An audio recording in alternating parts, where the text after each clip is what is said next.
Okay, I think we're going to start. Thank you all for coming. I'm Bob Sommel, Director of the School of Architecture.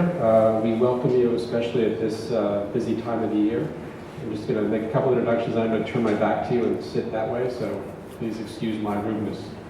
I know that it's been, especially want to thank all the staff and faculty and students for coming at this time of year. We just finished 1 week of undergraduate reviews.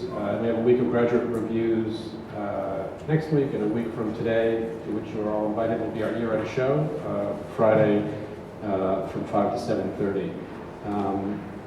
I also want to announce on behalf of Chris Garofalo that everyone I'm sure knows about it, but is welcome and invited for the memorial service for Doug that will be held tomorrow at the Hyde Park Arts Center from 4 to 7. Obviously, you also know that the Hyde Park Arts Center was an award-winning project by Garofalo Architects. So first, a general thanks to the faculty, staff, and students for making a superhuman effort to get everything in shape. You can absolutely not imagine what was in this space less than 24 hours ago. So we're lucky that you can sit here at all without 2-year-olds sliding into your lap. Everything was organized in an extremely short order, and I would say that not only did people willingly do it, but they actively insisted that it be done, meaning this event, and I think for all of them it was a labor of love. First on that list are Jenna Wolf and Jane Kelly, both of whom are staff members and faculty, who were also students of Doug, and really pulled together the organizing, graphics, and exhibition, along with Zach Morrison, who is one of our fourth-year students who works in the office, and has also been tirelessly putting the exhibit together and checking everybody in very officially with a tie and a clipboard, whoever Zach is. Very, very professional.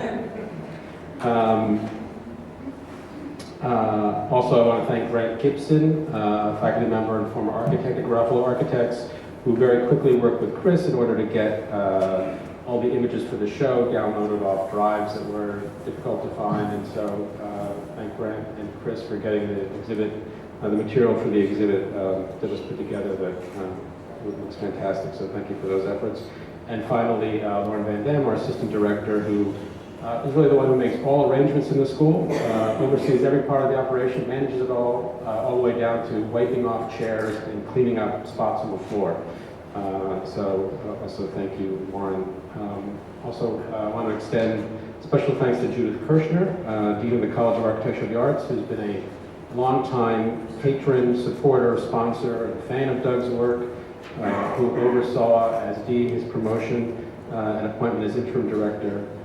Judith sends her regards and also her regrets for not being able to be here tonight, but also wanted to welcome you and also thank all the family, friends, colleagues, and former students for your generous support, which has allowed us to endow the Douglas Garofalo Fellowship.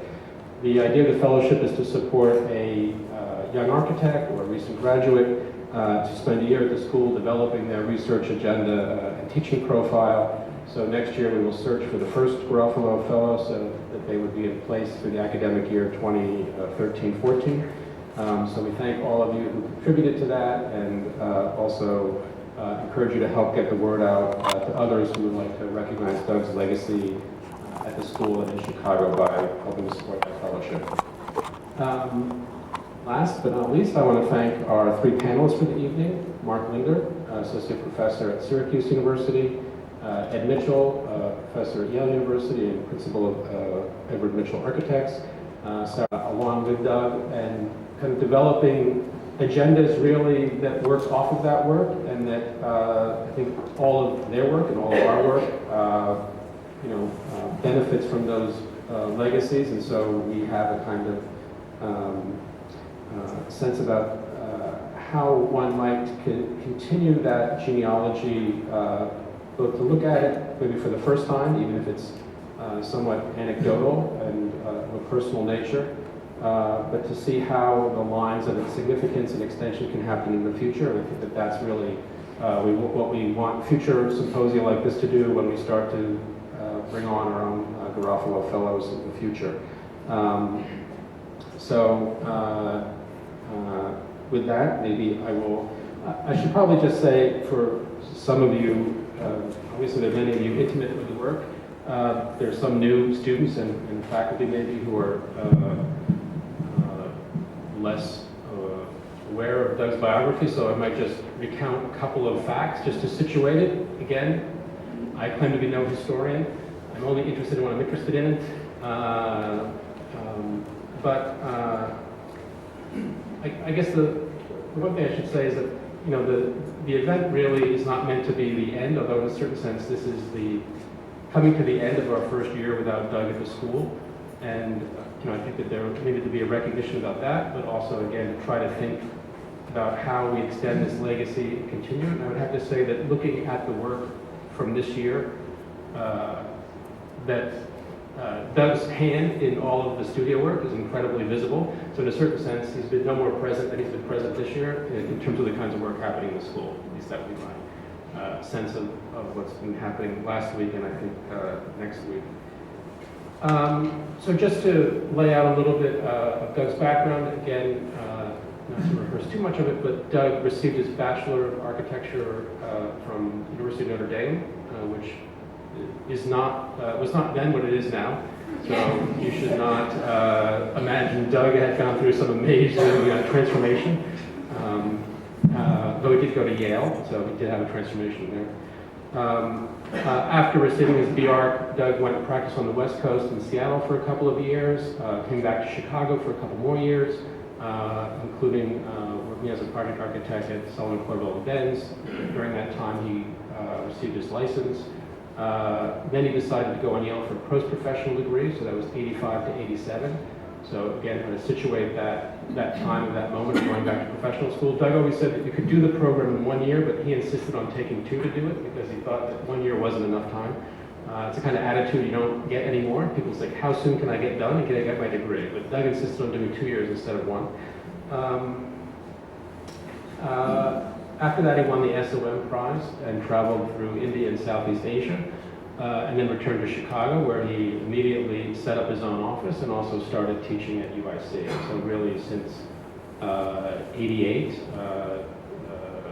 for almost a quarter of a century, Doug was practicing in Chicago on his own and teaching at UIC. The teaching at UIC thing came in a way that most of these things happen, which was a kind of handoff from Tom Beebe had been the director here and started his deanship in 85 at Yale. And was actually one of Doug's thesis advisors, along with Alan Purvis. And basically, Beebe called Stanley and said, hire this guy Garofalo. So Doug got hired. Stanley, of course, would later decide that Doug, as you can see, this is an image from his thesis project from 1987, that Doug could, in fact, Stanley would say, draw like an angel, although his more colorful way of putting it might be he could draw like a motherfucker, which I think you will see. And really that was the way that Doug began his career here, and again going from all of the ranks through interim director to full professor. Along the way, he won the Young Architects Award from Chicago, the Young Architects Award from New York. He won an Emerging Voices Award. He won the United States Artist Fellowship in 2008 and the University Scholar Award in 2009. He obviously contributed also. He was a member of the Graham Foundation Board. He was a founding member along with Sally Kagman and Eva Maddox of ArchiWorks. His design work I think we'll talk about, and that's probably the most familiar to you.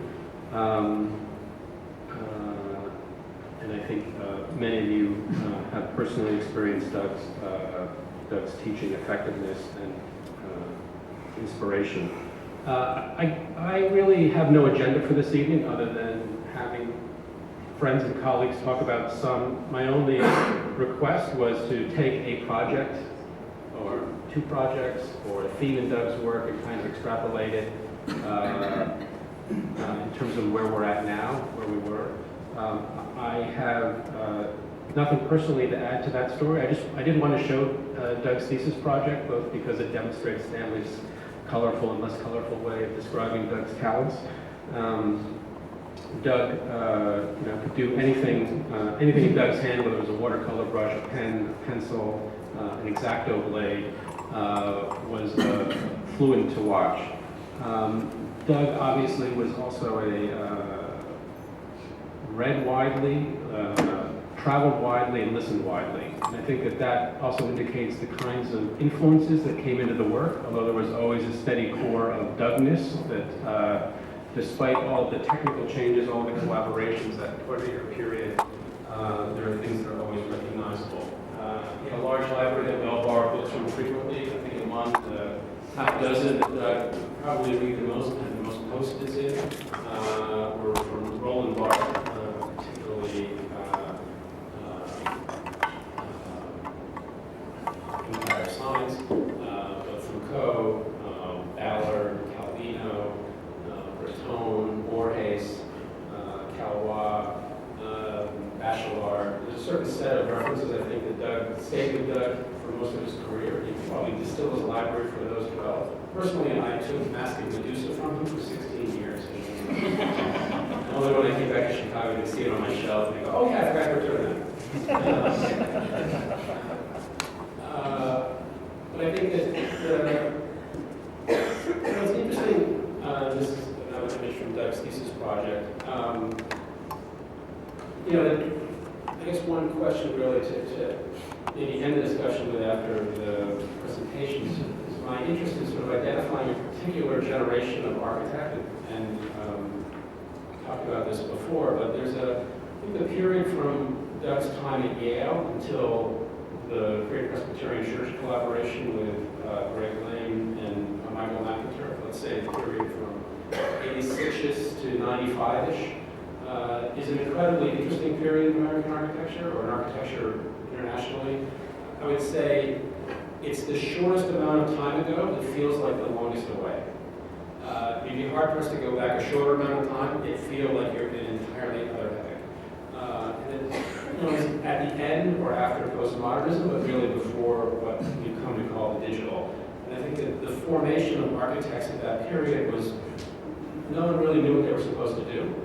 And I think that accounts for a kind of bricoleur attitude that certainly Doug had in terms of picking up whatever was at hand for the purposes of architecture.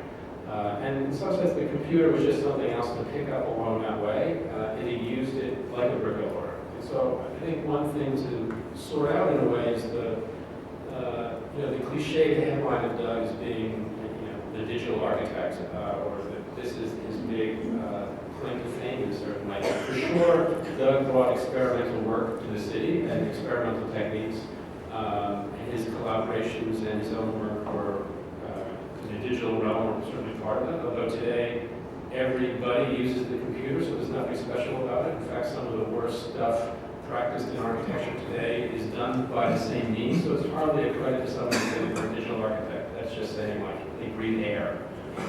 So it's a little bit silly that would be your claim to fame. I think that Doug's claim is actually much deeper and really transcends any particular technical regime. And so to look at work like the thesis project is interesting because it sets up his own genealogical fascination with things like the Casa Malaparte, in his figure.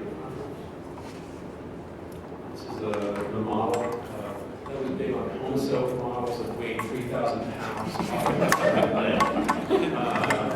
This you can see the kind of Casa Malaparte figure off to the side and borrowed there next to the big ear. Doug was an ear man. You can see that in the show. Doug loved ears. Didn't matter plan section, and didn't matter what it was an ear. Maybe Mark will talk more about that. But I think the issue of that for Doug, it produced another way of thinking about the circuit and maybe the fold in architecture, the way that someone like Frank Gehry might look to Baroque sculpture and painting and robes to think about the fold. I think for Doug, it was always the human organ of the ear in a certain way. So a stand-in really for Corbusier's nautilus shell. It wasn't exactly the Fibonacci series of the spiral of the golden mean, but it was a kind of endless figural circuit, and it was a kind of ready-made device in a lot of the projects. I think that's one of the things that differentiates. I mean, on the one hand, you want to say, Yale at the height of postmodernism, and Doug Garofalo was doing this kind of work. He must have been, ostracized. How would Tom Beattie ever support him instead of the Stanley? I mean, maybe that's hell. I don't know. Go to Chicago, don't Stanley. But I think that the fact that this work happened at that particular moment at Yale is interesting, but also maybe it says that there is a different postmodern legacy than the one that we know of, and in fact, in a certain sense, Doug was part of it. So I think it starts to identify why he's not just a digital architect in the way that we mean it today, but in fact, Doug's interest has always been in the figure and not form or even per se geometry. So I think most people who have been understood as the digital generation are interested in the formal project, certainly as collaborator Grady is, and the problem of geometry. I think in the case of Doug, it was always a question of figure, not form or geometry, and really collage, not the metrics of geometry. And in a certain sense, projects like this, it was called Sanctuary. The earlier title for the project was The Asylum of Subjective Reality. It was essentially a floating sanitarium in the Hudson River. So we can already see his interest a little bit like Claus is interested in kind of institutional politics. It's clearly why Madison Civilization was a central text, why it's really Doug who introduced me and many others to Foucault's text on heterotopias. It became kind of badge for Doug throughout the work in terms of setting up heterotopic islands and really other worlds. And Doug's interest in this form of really new forms of subject and the sort of worlds and spaces that would transpire in that isolation. And again, in really many of the projects, like the project for the Venice Gateway, also you can see the big ear, but the kind of theatrical sensibility of the work, the performative qualities of the work, again, the Venice Gateway project, the big floppy ear and mind, pierced a lot. The issue of masks and masking in terms of the theatricality, again, is both collage and decollage. And Doug's interest was really that there are other realities than the one we see. You can say he's interested in virtual reality again. The computer was a helpful enabler to start to configure what those virtual realities, or for him, what those heterotopias would allow architecture to do.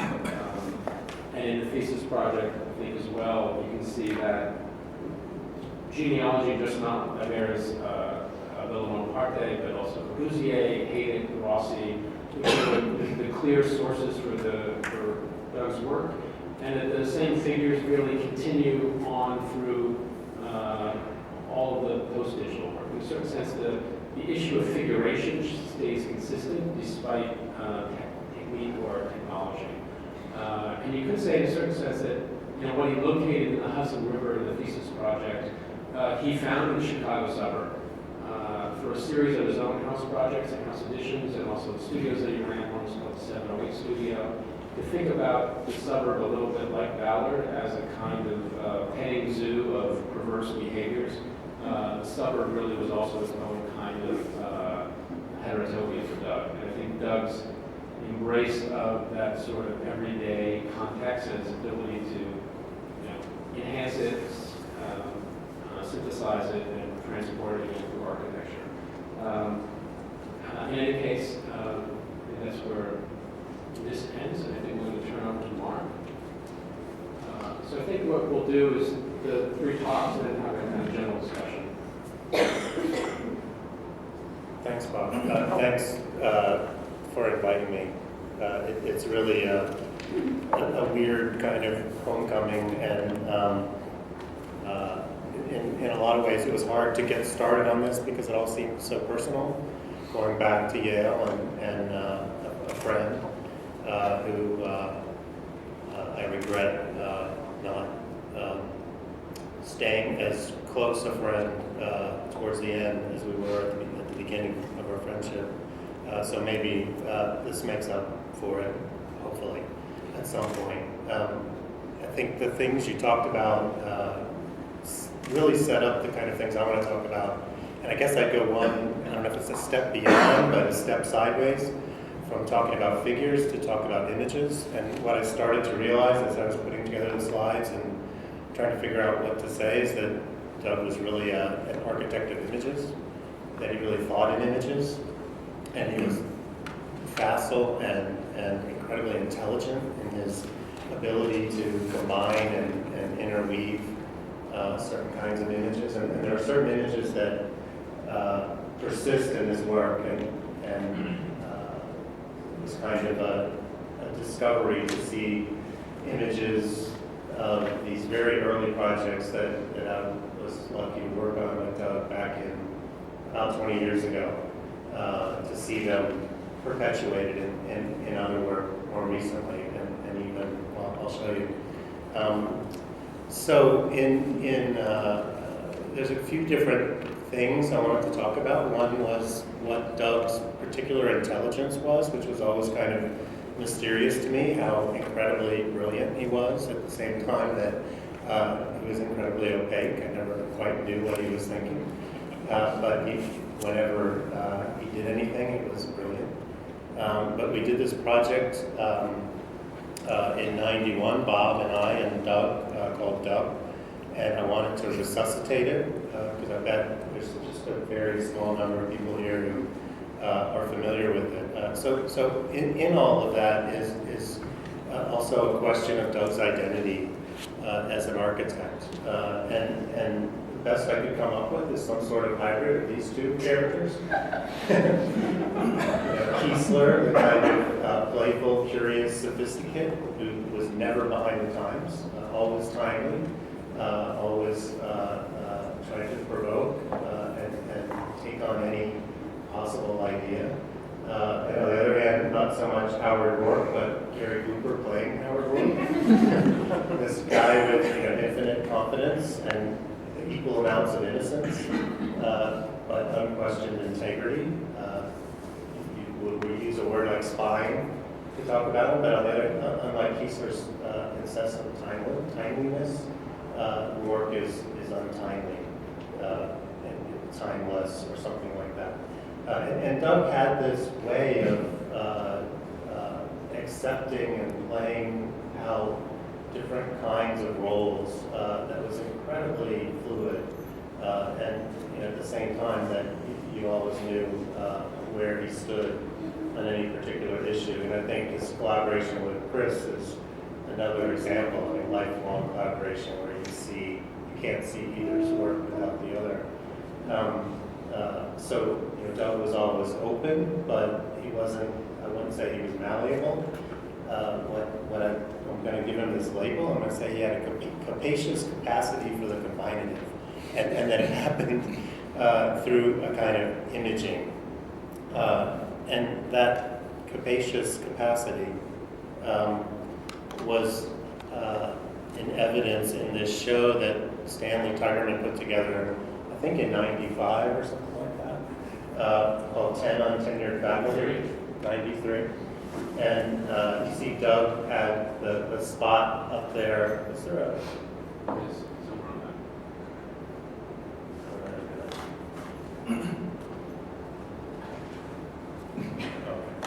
that. Yeah, Doug had this spot by the entry. What he decided to do was he made this giant table that's hinged on this column that if it spun one way, it closed off the gallery so that no one could go in. So he had to confront his work. On the other hand, what he did with that table is he offered everyone in the show an opportunity to put a piece of their work on the table. There was this incredibly generous and collaborative twist on Stanley's idea for the show, trying to get these 10 people talking to each other through their work. But on the other hand, this kind of almost arrogant act of control. So those kinds of mixings, in his personality, but also in his work, and again, in a kind of image play in the work. One last thing about who he was, at least to me. He's the kind of person who, whatever you're doing, you always, in the back of my mind anyway, I would wonder what Doug would think. And not because he was judgmental or dismissive or critical, but because if Doug didn't think it was interesting, then it probably wasn't. So that was a good test. So the talk I'm going to give is about two projects from 20 years ago with a kind of speculative conclusion about Doug as an architect of images. In the end, putting this together and thinking about these projects, I began to suspect that Doug knew things then about images that I'm just beginning to understand now. Or perhaps I see Doug that way because I have these new interests, and on the other hand, I wonder if I have those interests as a residual effect of working with Doug. So this work, I think, these two projects, the Doug project and this competition for the Berlin spray boating competition in '92, I think are really formative in certain ways that hopefully become evident by looking at the slides.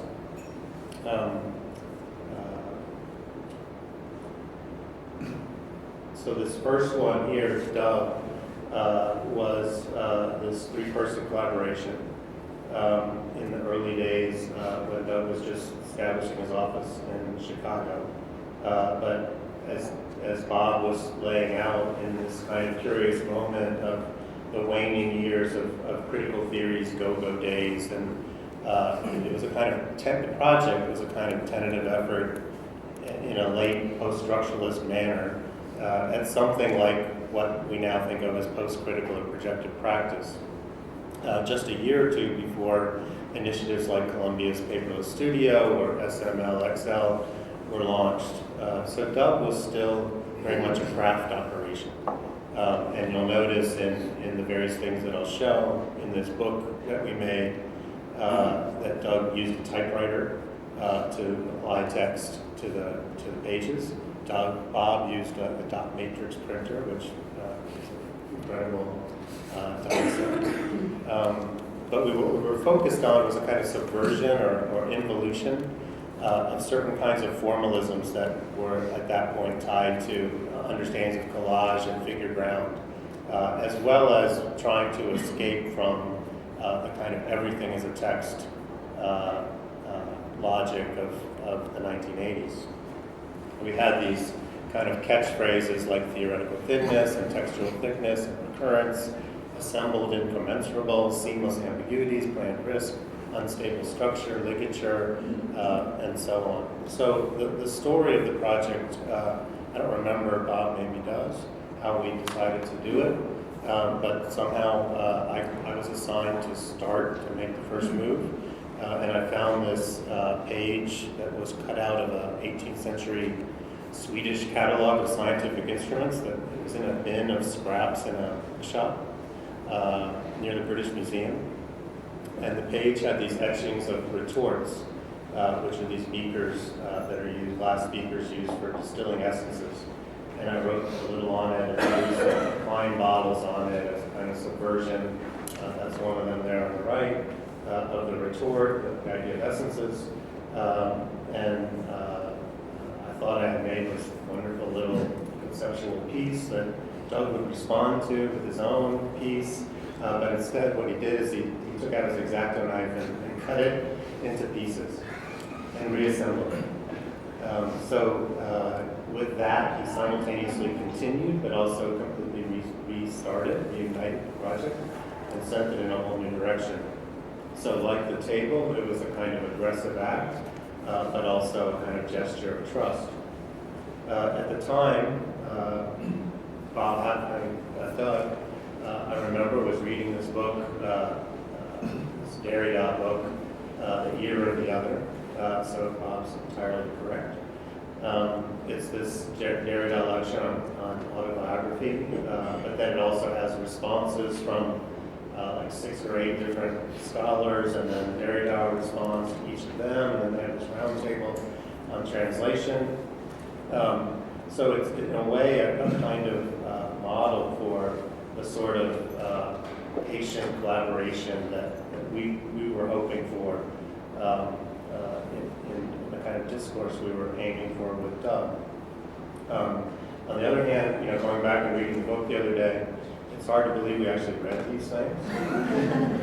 They seem like so much prattle, lather, nattering. Those are words that came to mind. But I suspect Doug already saw them that way then. We're kids, there's no computer, we don't need to do that. That's right. There was no internet, no iPhone.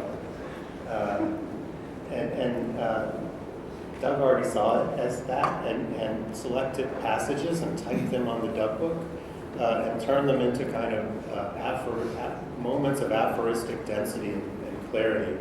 He managed to cut through the chatter with his decisiveness, which I think was an important part of his intelligence.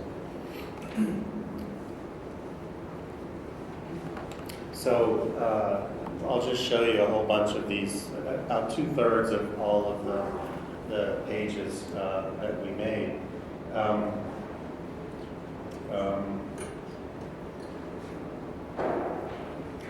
One thing that really struck me looking back at these things is I think I could probably point out every single cut or taping or sampling or shape that Doug added to the project. On the other hand, not so sure which concepts he would want to claim, but I always knew where he had intervened physically in it. He always made it better, which is something I can't say about my own or Bob's contribution to the project. So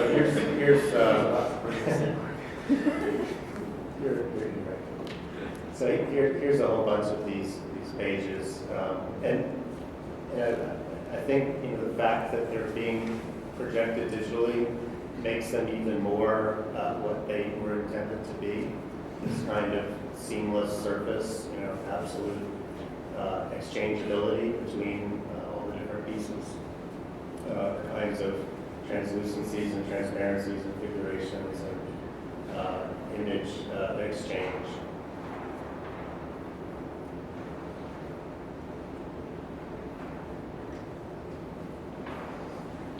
A lot of stuff about identity and faciality,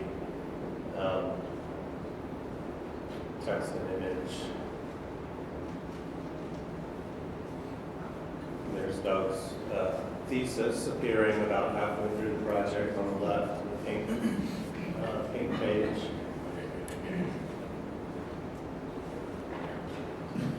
So it was something we did through the mail.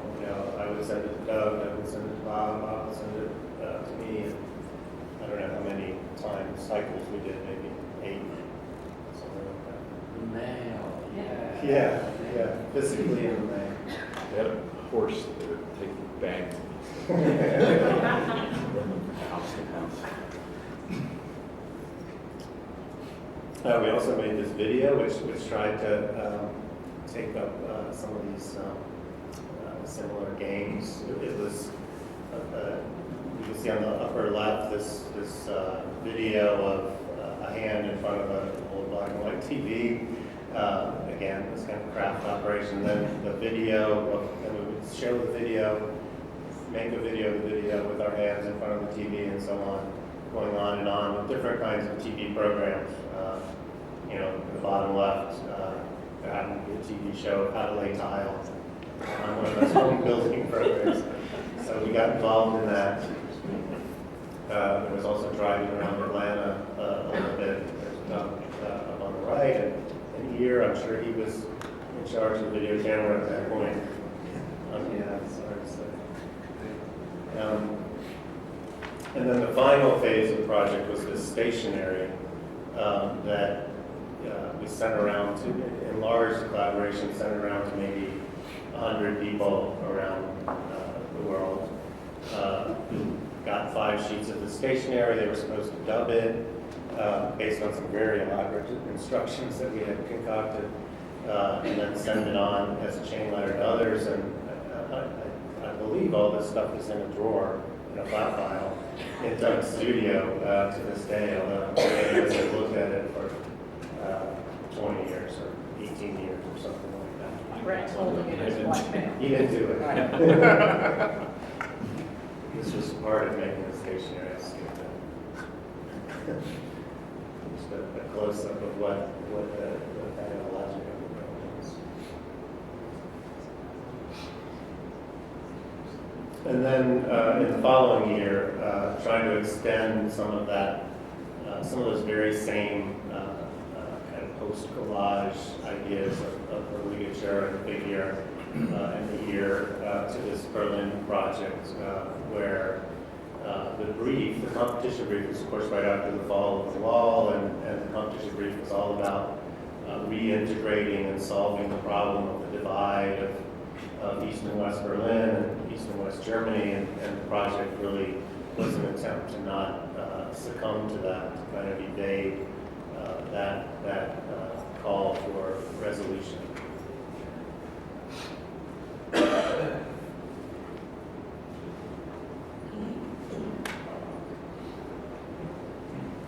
The competition didn't let us, everything had to be black and white. So the model had to be white, the drawings had to be black and white. So this was a drawing of Doug's that didn't make it actually into the competition.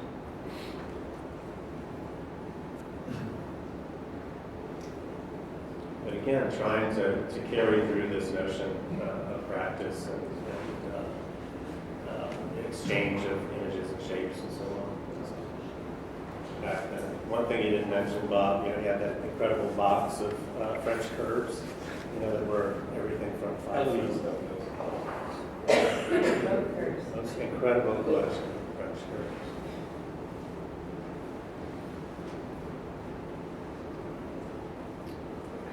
So I don't know how you did this is hard.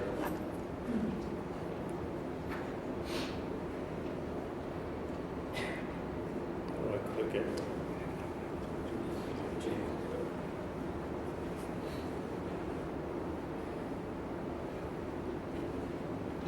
Yeah, so Doug's, if you can mouse over to the little figure there on the left, I went and looked at the website. 96. 96. Yeah, which I guess is supposed to be a G, that morphs into this GA. I mean, it's clearly a kind of Doug figure persisting 20 years later. And then if you go up there and click on practice, not that you can read it, but in their description of the office, he talks about these things like no predictable design signature, collaborative thinking, and working across professional disciplines, and geographic boundaries. All the things that were very much the kind of motives of that project 20 years ago. And then finally, go back to the PDF. Yeah, so a few projects, and for some reason, mostly the houses, where you really see the resonance of this kind of image practice.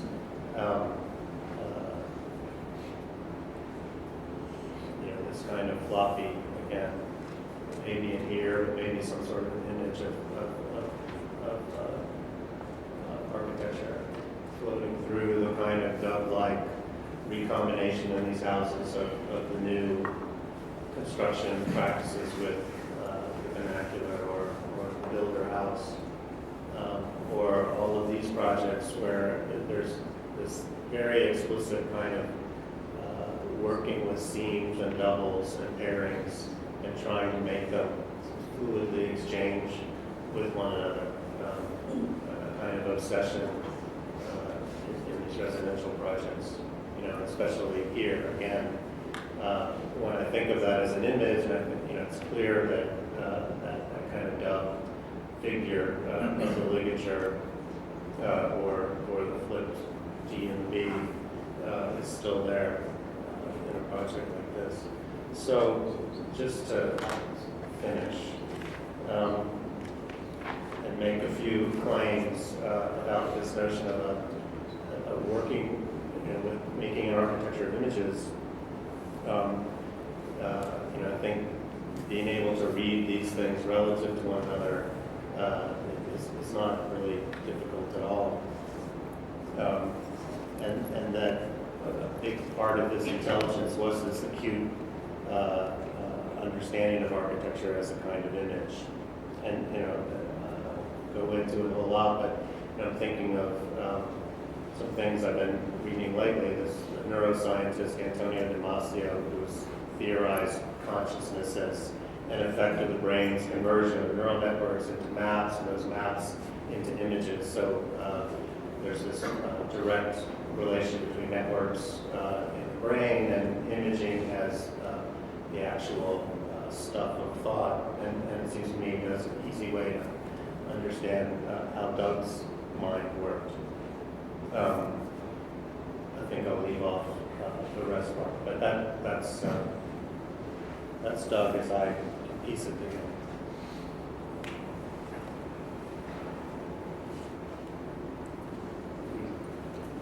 We do Sarah. I'm going to show her. Did you go through this? My text is showing you as one.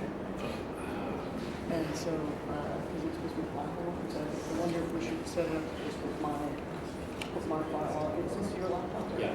So mine should still be on your desktop. Yeah. So, can we do that? Do you know where it is, or do you know where it is? I actually met Doug in this room. I was invited to reviews here by Bob, and I think it was among the first reviews I ever did, and this room seemed really, really big. Not quite sure how. It seemed way bigger than this. There were bigger days then. The movies didn't get smaller. So I took on the topic here. I mean, I'm not going to talk a lot about my sort of personal views of Doug as I'll cry, and that's very easy for me to do, so I'm going to use the excuse of a slightly more academic distance to avoid doing that. I still may cry, but that's fine. So I took on the topic of considering what the city, I would say, meant for Doug, or how it played a role for Doug. And in looking at that, I think I realized that the city, in fact, wasn't that different. His view or his take on the city wasn't that different from his take on architecture, or from his sketches, or from the way he and Chris lived. I would characterize it as a combination of organicism and a particular form of what I would call publicness. I am not sure what to call it. You can't really call it democracy, because that word is a little bit tainted, especially these days as we head towards November. I wouldn't call it community, and I'll explain why in a little bit. But essentially this sort of interesting combination of a form of organicism and publicness. And in looking at some of the urban projects, and I'm facing Grant, who knows much more about the office work than I do, and so I'm going to say things that are totally made up, which is what historians and theorists and critics do. But usually we don't have the subject so close, so you can just jump out of your seat or scream if you want to. But essentially, I would characterize Doug's world, his urban world, as weave world. And what's interesting in hearing both Bob and Mark talk is, I think that what I see in Doug's work is a moment that comes after what you're talking about, and I see the traces of what you're talking about in what I'm looking at, but I also see a different moment here where it's not a singular image or figure, but interest in the system or an order. And an image comes about through that, but it's no longer so coherent in some of the projects that I was looking at.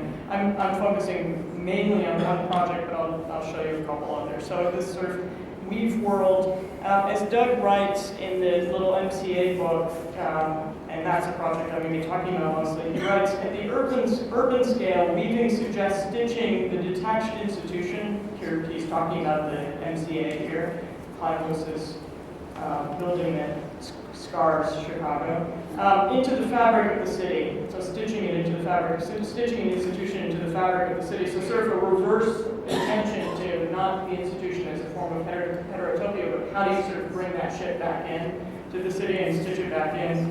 And he also says, as an architectural technique, weaving allows high degrees of local difference in pattern, color, material, form, program, etc., that are nevertheless visible as part of a larger composition.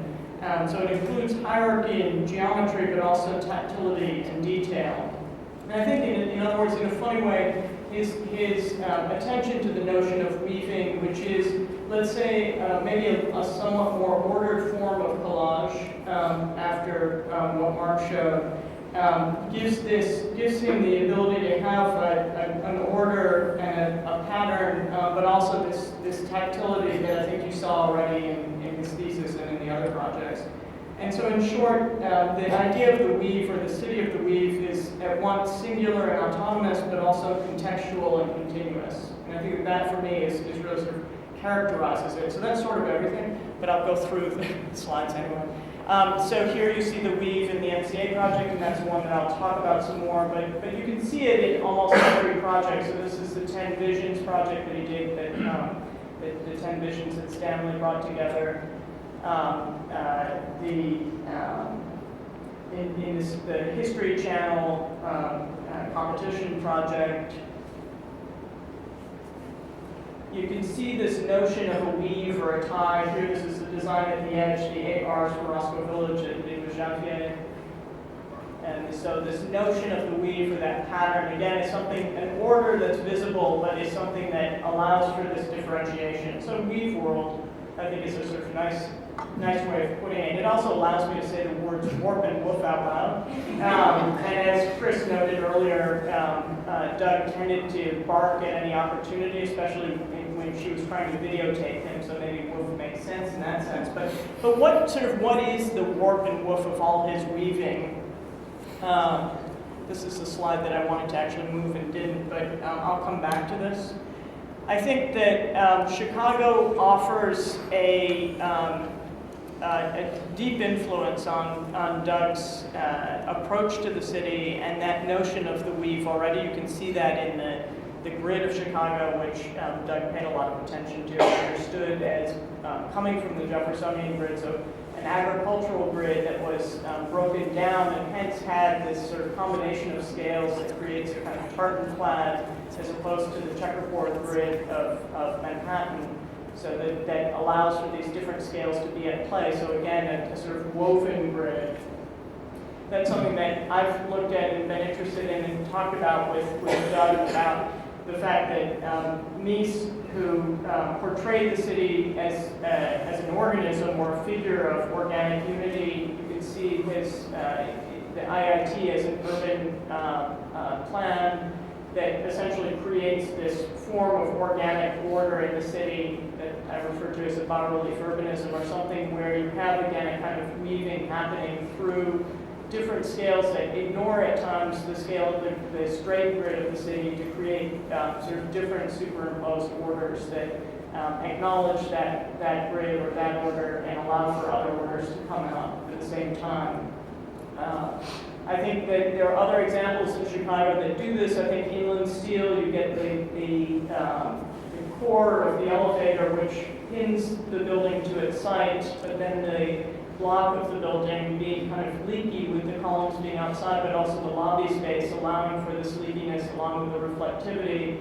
So this sense of something that's at once anchored and at once part of a larger order or a kind of leakiness, I think, is part of that influence, let's say, that sort of shimmering influence that is something that Doug would have responded to or seen. So there's a lot of, and I realize we all look at things through the lenses that we're focusing on, and I'm trying to put my interest in Mies in Chicago to bed right now, and sort of this summer kill it off. But it does mean that I have that as a definite lens when looking at Chicago or anything. But I do find that Mies's form of organicism is actually surprisingly akin to Doug's interest in organicism, which I think is a very different kind of organicism than what we associate with the kind of biomorphism. And I think that I would agree with Bob's statement that Doug to characterize him as a digital architect is to do him a disservice. So for Mies, the notion of an organic architecture is, as Detlef Mertens has written, it provided what that was called a crucible in which the oppositions of art and technology, machine and organism, order and function were to be resolved in a single new compound regulated by the natural laws of expression and self-generation. This compound was given the character of a language, distinct from convention-based languages of representation, a language understood to be natural and hence suitable for direct and mediated communication, as well as unrestrained creative activity. I think that notion of the organic as resolving these binaries through something that is a language that can be understood almost immediately is actually a very apt way of understanding Doug or his work as something that didn't require, I think that it had the resonances of all the figures that have been cited here, but didn't require footnotes to understand. So it had that immediacy and had this sort of naturalism of expression that wasn't let's say, a display of expressionism. I think that Doug also, in his work and in his persona, engaged a form of public that I found really pretty remarkable. I think that if you look at the little MCA book, it's sort of interesting that several times terms like humility and humble come up. And I think that any architect has to have an ego to get anything done because it's such a difficult profession. And you're also selling things that you can't test drive. But I think that Doug had a remarkable generosity and form of humility that just isn't typical, certainly among his/our generation. And his ability to engage with, let's say, a broader audience, but also engage himself with the way he lived his life, I think was a form of sort of public persona that I think is quite unique and quite productive. So not seeing the public as this sort of undifferentiated mass, but maybe more in the terms of like Tony Horsler, where he understood people had separate voices, but we're all still people at heart. So his form of working publicly was not a form of public charrette in the way that it's been sort of demeaned, let's say. So here you have sort of examples of typical public charrettes where you get, all different kinds of people are meant to be brought together in a room and work with big magic markers to create a single vision that can then be bound, and everyone can be convinced that that will be successful and that is the mark of what everyone wants. And we all know the sort of dilution that comes from this process, but also the let's say, the charade of real public engagement or a way of, let's say, educating a public to understand what architecture can do. So this is a big no, not Doug. Here's another not Doug, is a form of sort of organic communityism, which is Bill McDonough and the sort of cradle-to-cradle notion of a kind of organicism that simply generates something that's happening already, so that it has no effect on creating a new architecture. Or the sort of, again, a sort of no-no is the green roof just as a visible icon in Chicago, as opposed to really making it productive as he did in his work. And so a way, I found it very interesting to sort of look at the process of the MTA project, and I'll talk about that in a minute, but just sort of understand Doug's understanding of the world and the way we engage it as being something that managed to avoid all of this and yet not be an isolated, arrogant asshole.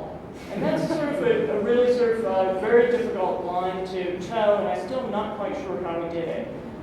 So I find that this diagram and I forget what project this is actually from, that indicated sort of Doug's collaborations. We sort of amazing because Doug is the only named figure here, but this does show this sort of unbelievable series of overlaps and the realization that he's one of many working together. So I mean, I think that the kind of the description of the table in the exhibit that Mark made, I think is very, very clear. But here I would say this is a form of, say, Doug's own way of approaching practice was a form of weave. So the MCA project was, it was a project called Between the Museum and the City, and it was, he was commissioned to, or the office was commissioned to design a temporary installation for the MCA steps that would be on display for 6 months, from May to October in 2003. And the office had 6 months to prepare for it, so there's this sort of funny balance of 6 and 6. This was partly engaged a class here, which means that probably almost everyone in this room knows more about this project than I do, but I'm going to nevertheless step in and talk about it. So this project takes the Climbhouse steps and this sort of formidable structure with its symmetries and its concreteness and its coldness, and tries to create a space for sort of an installation that allows for space that it can be used. So how do you go from this to this, essentially, the structure between? And I think actually even the fact that this is called Between the Museum and the City indicates a difference from the attention to heterotopia as something that's isolated and a kind of unreal world to something that really is trying to engage some of the more difficult ways of engaging our world and trying to address an institution by really transforming it through this installation/intervention. So I would say this is characterized by several things. One is this 6-6, so it's a very fast project, designed and displayed in the same amount of time. But fast isn't simple. Intricate doesn't necessarily have to be complex. And singularity can lead to variety. And then this also includes the slide that I misplaced before, which was that collaboration doesn't mean invisibility. In other words, collaboration doesn't have to lead to something that is such a compromise that it becomes invisible as a formal statement. So this project was tied to a class that Doug taught here in collaboration with others on the issue of public art and looked at this in a larger scope. And I think it was a sort of, it's an incredibly luxurious thing to be able to address this as a very important topic in the classroom, and while also being able to take this on as a pretty amazing project within the city itself. The sketches from Doug's sketchbook showing this stick figure, which ends up being the kind of the main idea behind the project of a kind of figure that ends up from the same dimensions as the museum, ends up as a stick figure walking from the museum onto the steps. And so this sort of, I think the other thing to mention that I think has been apparent in all of the projects is a degree of humor or sort of private joke that we can all share in this idea of actually architecturalizing the stick figure. You can see that also in the fact that you can actually make a model out of twist ties, paper clips, and pipe cleaners, and take that to an institutional client like the MCA and get away with it. It's sort of, I mean, I think that this model should really be encased and offered up as an incredible example to any student. So the example, or the project is this weave that creates, out of these steps, creates, and out of different elements, creates essentially this weave of different uses. A place that can be used as for a market, farmer's market, meeting spaces, rest spaces, performance spaces, all in this weave of elements that allows for complete transformation of this space, which is otherwise seemingly very formal and singular. So the elements are very simple. It's a series of benches that serve also as anchors. So these are concrete anchors for the stick figures, which offer a frame that have then these oases, then islands that of repose, which are made out of rubber tubing, and then these figures of these yellow cloth sails that fly overhead, these umbrellas. So the whole creates something that is a woven figure but made of these very singular and distinct parts. And I think that one could ask, at what point is it actually still operating as a singular composition? In other words, at what point does the breaking down of this into these pieces actually still hold together? And I think that this project is always sort of on the cusp of being too much, and yet holding together. So it's for me a sort of really sort of remarkable example of something constructed for $40,000, so on a sort of nothing budget. So here you can see the stick figures climbing out of, sort of escaping the museum, as like Giacometti 2003. These concrete benches, and then the construction of the islands made out of wood, and then these little oases made out of rubber tubing that allow sort of figures within the figures of these islands to allow for different scales of occupation. And I think at one point, Doug or someone in his office noted that people would drive up here, couples would drive up and jump out of their cars and spend 10 minutes sort of hidden away in some of these places, and then jump back in their cars and run away. So we're not quite sure what happened in those 10 minutes. It sounds a little bit shaky. So here you can see the whole thing, and so I think that it's very interesting to go from the projects, the drawn and model projects, to this project that's actually built, and how out of almost nothing he's able to do something that has the same level of effect that some of those projects were aspiring to in drawn form. And I think you also get through at this phase an attention to fabrication and materiality that becomes really one of the signatures of Doug, I would say even more than the digital. So this attention to how the details of these benches or plywood islands were made, not plywood, the wood islands, or the construction of detail of how the stick figures, the joint would allow for that malleability, how these sails were constructed, or the tubing for these soft figures that look awfully comfy and quite beautiful with their yellow. And another project that I wanted to look at again at the sort of urban scale was the 10 Visions project that he offered up for, that was part of Stanley's collection of 10 Visions for Chicago, with his new loop ecologies, and again, a kind of this, I think, an early attention to ecology.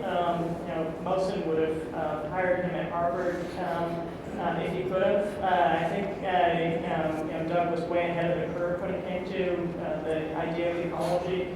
And I think that what this project shows is that organic isn't crunchy granola. Organic doesn't have to be intricate, but that organic, in Doug's way of approaching the world, sort of is and does. Organic is a way of living and a way that the city should be constructed, and actually a way of understanding the city already is how it has been constructed and how it can do. So again, part of this notion of an order as opposed to an organization through understanding these.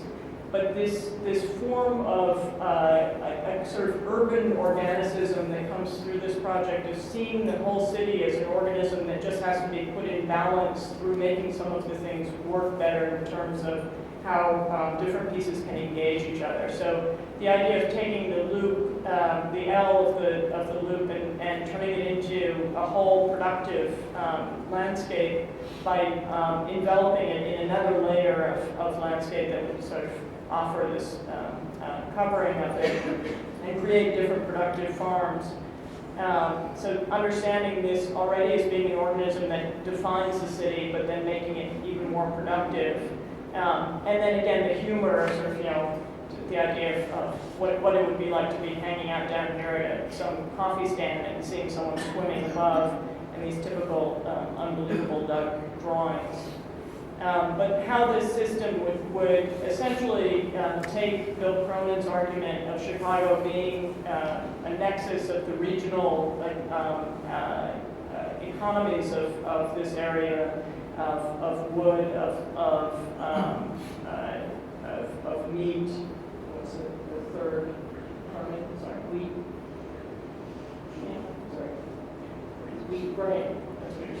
grain, wheat, and lumber. And essentially saying that instead of Chicago just being the distribution point for this regional economy of these agricultural distributions, that it could actually be collapsed into the city itself. So making it a very productive city. And of course, the idea of having sheep and cows in the middle of the city is absolutely terrific. But this notion of how you can transform the city, and then again this humor and this entire bodily experience being part of that urban organicism, and so the scales being completely from the level of the organization of the city to the organization of what it would be like to live in it. Not that different from how I think Doug himself lived in the city, ran, ate well, and sort of lived his life.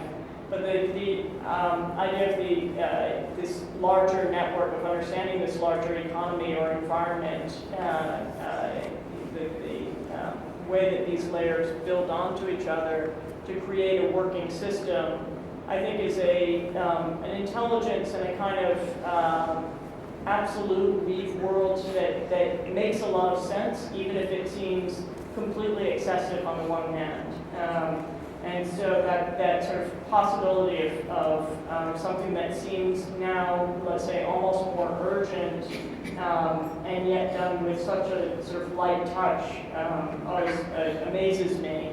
I realize that I like Weave World in part because of the fact that it also contains the sort of WW that defines us.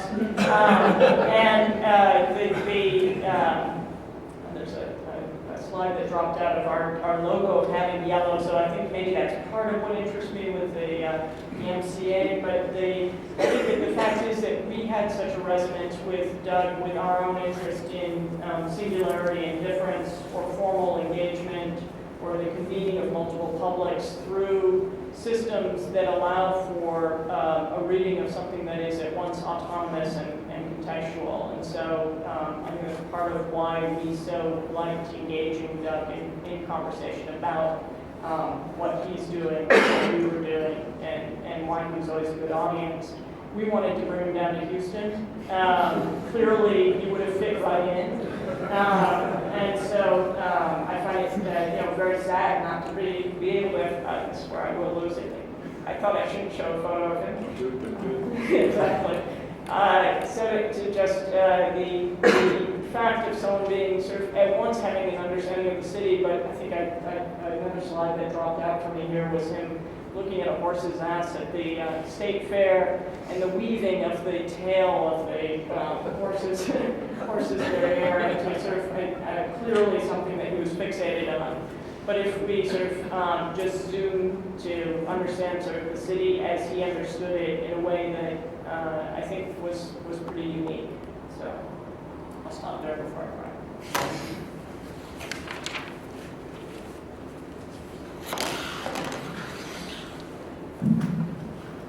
It's funny because I think that a lot of things, I have a feeling you and I would cover similar points or intuitions, and maybe because of the kind of relationship you had intimate working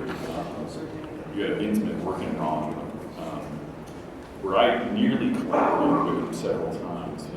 The only time we actually worked together was putting a proposal together for the High Line, which was supposed to be so hot from the excess energy coming off the new development that would grow a desert, that no one would go up it. It would be broadcast from the safety cameras down below, the nightclubs below it. That would not go off. You really screwed up my. What? Yeah, you changed all the text on that thing. I mean, it was different sizes, but it was tight as a box. The title of this is The Neon Green Spotted United Colors Paisley Park Rhizomatic Polychromatic Candy Colored Dream Baby. Which is how I kind of understood it. Was us.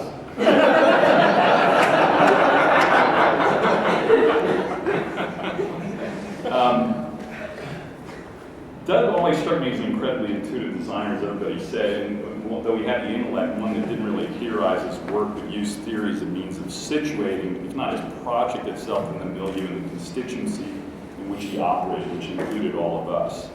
So when asked to do this talk, I reflected the thing that stood out to me about Doug's work when I first encountered it was pretty simple. It was extremely colorful. We used to have an eating club when I taught at IIT for a couple of years. We used to go around. This is one of his restaurants. I remember first taking me, and I was kind of taken aback. So you have to remember when we first met sometime in the early 90s, and I was in that show on Bob's Corner, I think, of the room. I forgot that's probably where we all met. You have to recognize that as a stalwart, kind of neo-modernist, primitive, deconstructivist, brown undergrad semiotot, now at Princeton, I had just come from a rather rough period of battles with the high lords of Homo, where people with bow ties and tea sets were trying to tell me how to operate, and I would have none of it. So my reaction, my typical revolutionary reactionary tendencies had me discard my entire set of colors that I walked into the school with and pick up a rapidograph as a direct attack on any traces of humanist sympathies. Just give you a couple of why the color thing, which we all know is mentioned several times in the work, so important. Now, Doug had graduated. It's very interesting how the internal debates happened, because Doug graduated 2 years before me from Yale, and I was at Princeton. And when I met, though the work was interesting, it had a slight taint. You can see it in the drawings, because I kind of drew like that too, but stopped when we were in Princeton. And he still seemed to have a slight taint of the more easygoing general populism and poetics that characterized the Yale School of Architecture. Plus, he was damn talented, which was very intimidating when somebody you confront somebody who does something like you're doing, but is so much better, isn't. I believe when we met, I was working for Peter Eisen, and that's the case, it was 91, who had notoriously declared that architecture is only black and white.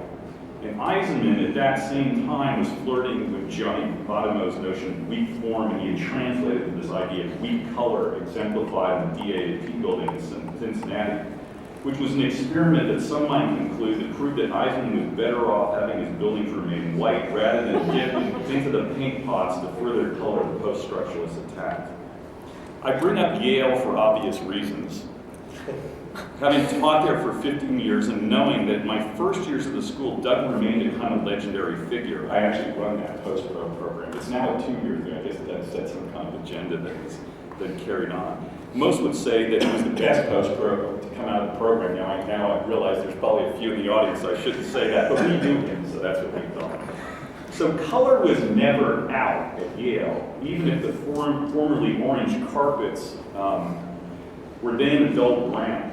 In fact, color had been an important aspect of both the work and the school's historical projects, such as they were, informed the school's reputation, if not its then highly unorganized and unguided curriculum. Bob Soule, when he asked me to do this, requested we talk about Doug's work in terms of its possibility of aiding in constructing a pedagogy, which is interesting given that when Doug was at Yale, from everyone, and I actually didn't even talk to you about this, during that time, telling me it was basically an academic free-for-all with the inmates in charge of the asylum. There's really no curriculum they would take there as they go along. So the link between UIC and Yale that I'm trying to make is biographic, but also a structurally shaky bridge, whose faulty construction will be apparent in this short outline. But I'll reconstruct the crossing to New Haven later in the talk. Color has always been had an odd and spotty history in architectural pedagogy, beginning in the 19th century, when the white style of the neoclassical movement was challenged by the discovery that Roman temples were in fact polychrome. I always like that image on the right too, the statue. It looks like it's wearing some fancy underwear. Yeah. Jonathan Ruskin viewed medieval building practices as the direct expression of a cultural harmony with nature. And this is where a theme that I think Sarah started talking about becomes important. As a result, he assigned to polychromy symbolic functions representing organic process, described how the natural color rusticated surfaces of medieval architecture made palpable the incessant change of light and atmospheric effects. Since Ruskin considered the white classical revival style of his own time a sign of moral corruption and artistic decay, he asserted that all authentic living schools of architecture love color. But by the modern period, the return to the primary forms inspired in part by neoclassicism and a utopian discourse diminished color as it was part of both a decorative regime and a weak discourse and largely romantic lineage. Form, as it is often still is today, was associated with the intellect and colored with the emotions by both psychologists and art theorists alike. And I think we even do that with Deb's work, quite frankly. It's not, part of the intellectual project.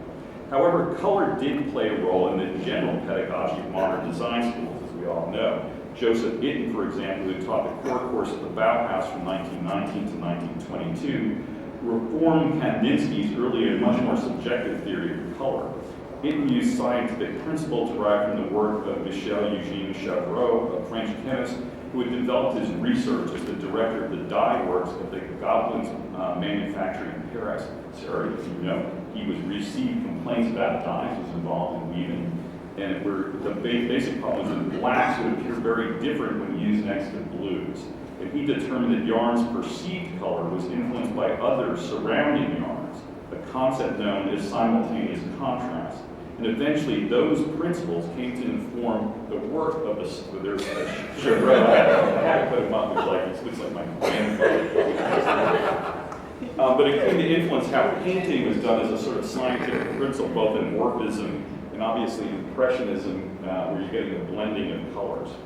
Alpers, who picked up on that as the director of that same program from 23 to 33, I would say used some of those ideas, but Itten still is a kind of a mystic figure. And Alpers tuned those foundation course at the Bauhaus so that color was evacuated in any subjective or ideological theory.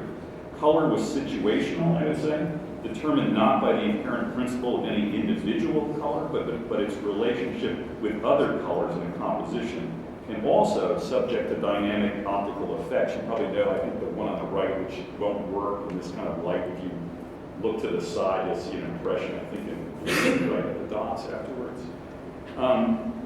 So later Alpers, of course, ran the same program at Yale after his black man college days from 50 to 58. He was at Yale. For a younger generation of architects of Yale, specifically my dean, who emerged in the 1960s, those exercises were wrongly seen as a kind of rote form of learning, and not part of the more discursive nature of teaching and the pop and populist sensibilities that emerged at Yale in the 1960s. One can see, however, how Alpers' exercises, that's one on the left, veered into the world of art, in the words of Doug's mentor and intellectual collaborator and chair here at UIC, Stanley Tigerman, in his paintings that we really show in Chicago. Another minor and probably lesser known, one that probably needs some research done, is the program of Accoutrements, where of the 9 required courses, 5 of them had color in the title, which I found interesting. The Russian approach, I believe, differs in some ways that I can only outline. The theoretical program was influenced by the chemist Friedrich Wilhelm Ostwald from Riga, Latvia, who developed a concept of energetics. Ostwald's house near Grima, that's him on the left, called Energy, included a laboratory for color research.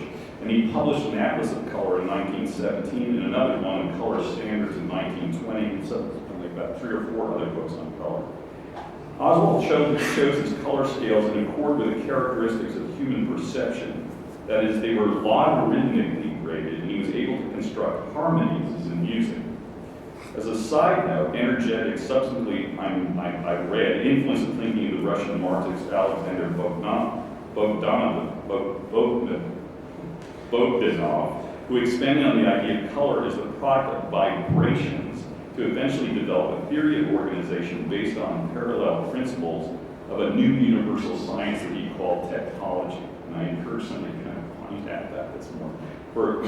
In his worldview, knowledge had to be seen as the complete organization of experience, representing the first proposition of a kind of early network theory in cybernetic logic, in which all things are understood as part of an interrelated and organic system. I mention this only to underscore a theme for later discussion. I actually thought Sarah might follow me and that she would probably talk about some time about good vibrations theory of color that actually became seeing everything as a complete system. Color, however, only played a minor part in most architectural curricula, despite the significant presence of painters and color theorists in the debates in the Texas schools. By the later 1960s, and I'm not sure exactly when this all falls out, the exercise that came to dominate teaching increasingly emphasized composition and form over surface effects. Perhaps this is due to a bias within the revisitation of modernism to see architecture as a linguistic project determined by whites and grays and all the red sent packing. Color, suspect for its ambiguous rhetorical legacy, had to be whited out in order to focus on more tangible linguistic arguments surrounding type, structure, and form. However, Yale, hopelessly romantic about pluralism, neoliberal individualism, never really lost its color. One can see two significant tendencies emerging post-Albers. The first is obvious, is probably the most well-known, is that there is a super graphic, which our colleague John McMorrow has written fairly eloquently about, a short article tracing its lineage in this piece, Blowing the Lid Off Paint, where he talks about its semantic project early on, where my familiarity, like many people would have been if you went to a high school, suburban high school in the United States, is it had big arrows and big numbers on it. I think I even got walking around Charlie Moore apartment buildings when I was a kid, but as John noted, the early ideas were not, it was not to have that semantic logic, but actually cancel out clear readings of the building. The second use of color is one playful and largely untheorized, and some degree reactionary, and arising from both more, but mostly Jim Sterling's work, and I think the symposium, no one talked about this, which I found striking. Sterling revived a polychrome-style building like William Butterfield's Kendall College, shown here, once called the ugliest building in the world by Kenneth Clark, as a deliberately provocative gesture at the refinements and dull purity of what was then seen as a now tired and overly purified modernist project. I think you could say that Doug and some had some of that too. Another related tendency was to paint steel members hot colors. In the British high-tech schools, another Yale graduate, Richard Rogers, Wimbledon House on the left, in order to either code the mechanics of the building, or as in the case of Sterling, I suspect at times to disassociate structural elements from any high-handed seriousness that they would have had within the discourse of architecture. I'm not sure about this. Somebody else needs to do research on that. I think it'd be interesting to find out how that all emerged. Using color, though, became a means of orchestrating semiotic and experiential signals.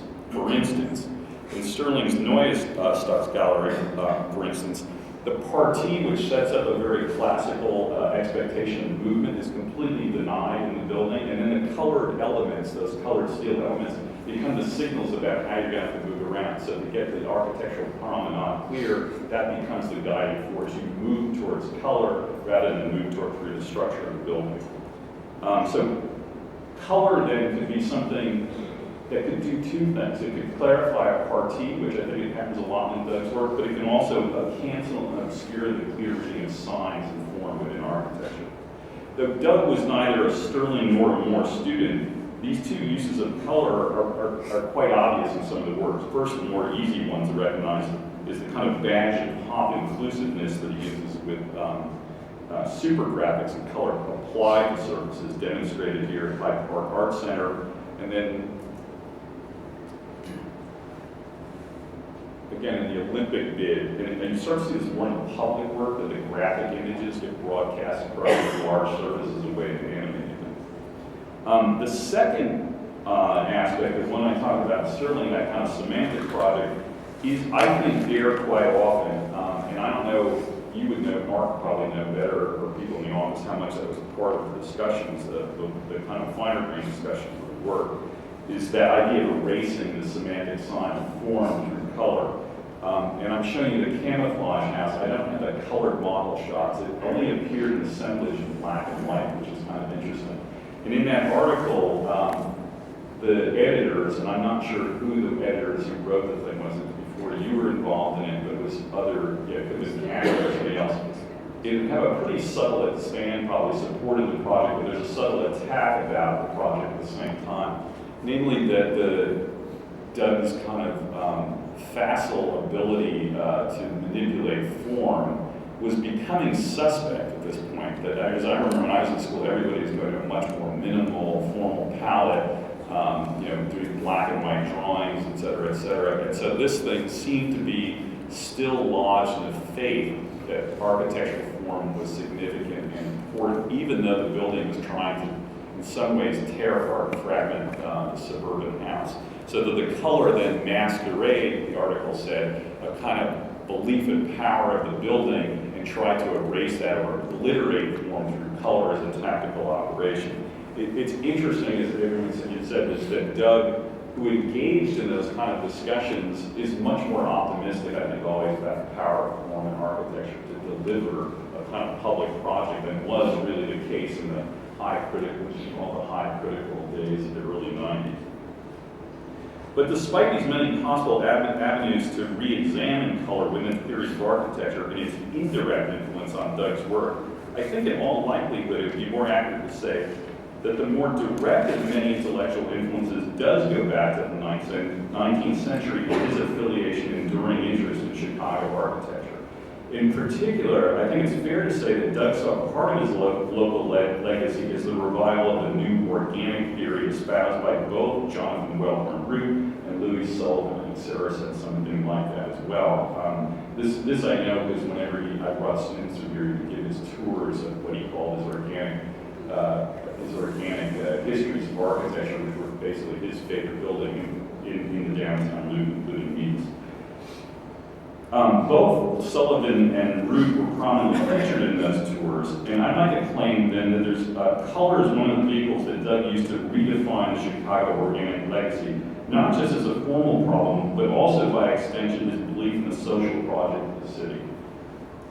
In The Art of Pure Color, written by Root in 1883, he set forth a program for the future of art in which color becomes an independent means of expression.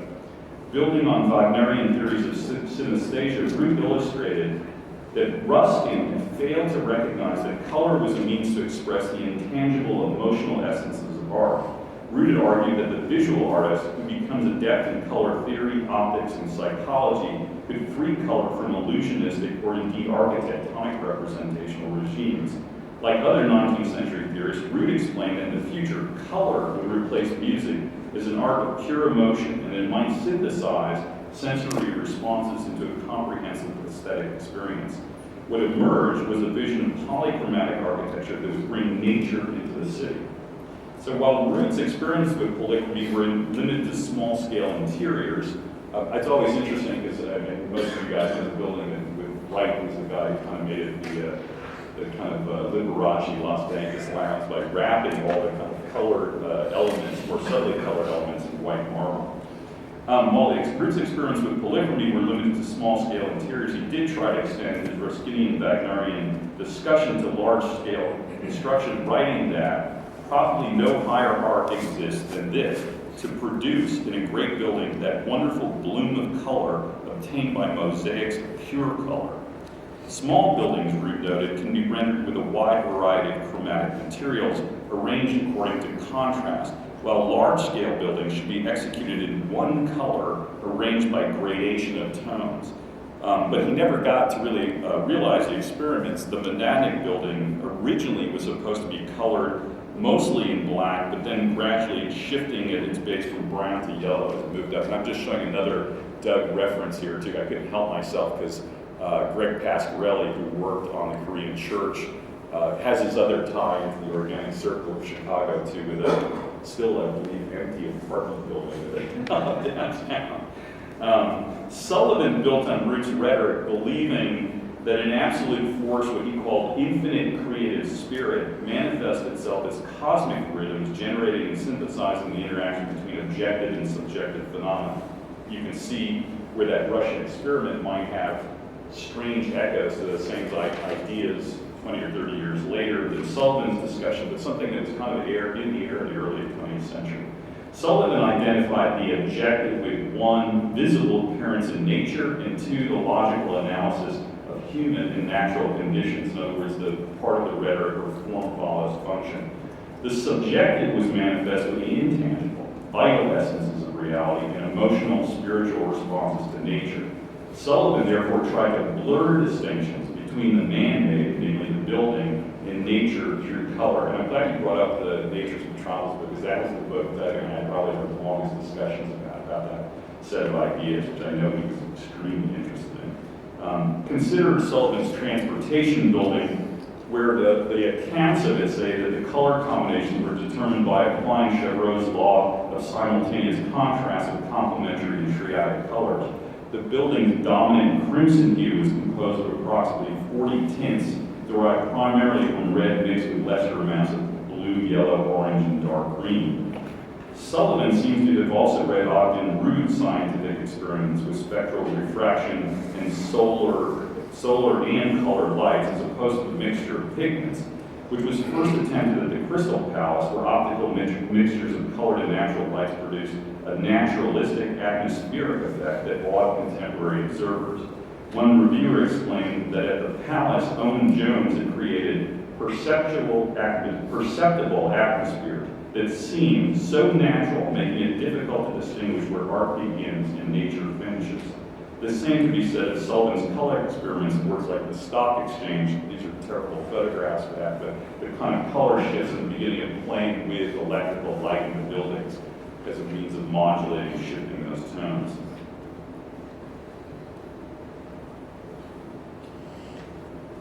None of this is to lay claim to a direct influence on Doug, but merely that he was actively engaged in a longer-standing Chicago tradition.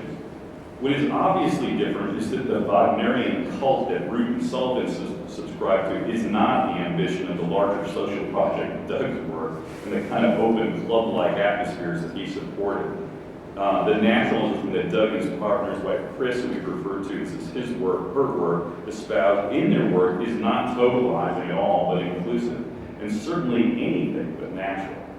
It is, in fact, a kind of second nature or simulacra which might allow one to freely speculate about a possible project in which the logics and discourse of architectural formal autonomy and disciplinary rigor are wed to a network of processes and systems that enhance and complement nature, not as Sullivan would have it, a mobile equilibrium, but perhaps a more excessive and projected form of design and systematic excess, which I think Sarah said about the same thing about that kind of work, that ambition in Doug's project. So color, I'm just showing you, going back to Annie Albert's weave, the idea of weaving is really where a lot of this color research comes from, which is interesting, and no surprise that Doug's form, as you identified as well, has something to do with that and how that develops, and almost inseparable to then pull away the form from the color, and maybe that's something we could talk about, because I think camouflage color is in counterpoint to form, and other times he's starting to work, especially in the later work, where they seem to be coalescent. They give the more overt forms of power that are manifest in the construction of any architectural object a softer and sometimes more populist cloak, but also they integrate the object into and construct the site simultaneously in his work. Interesting to note, here's all the kind of pattern studies that Mark got from his studies of things he was starting to look at. This is from about 6 years ago. That you start to see these things as a way of dissimulating strong figure and then mores and things like that, producing emerging figures from within something else that he was obsessed with in all these kind of pattern studies. You can get the kind of 19th century stuff. And then these kind of designs are kind of, I don't think it's realized, but they're prototypes for that kind of project, how to look at a block of housing in that way.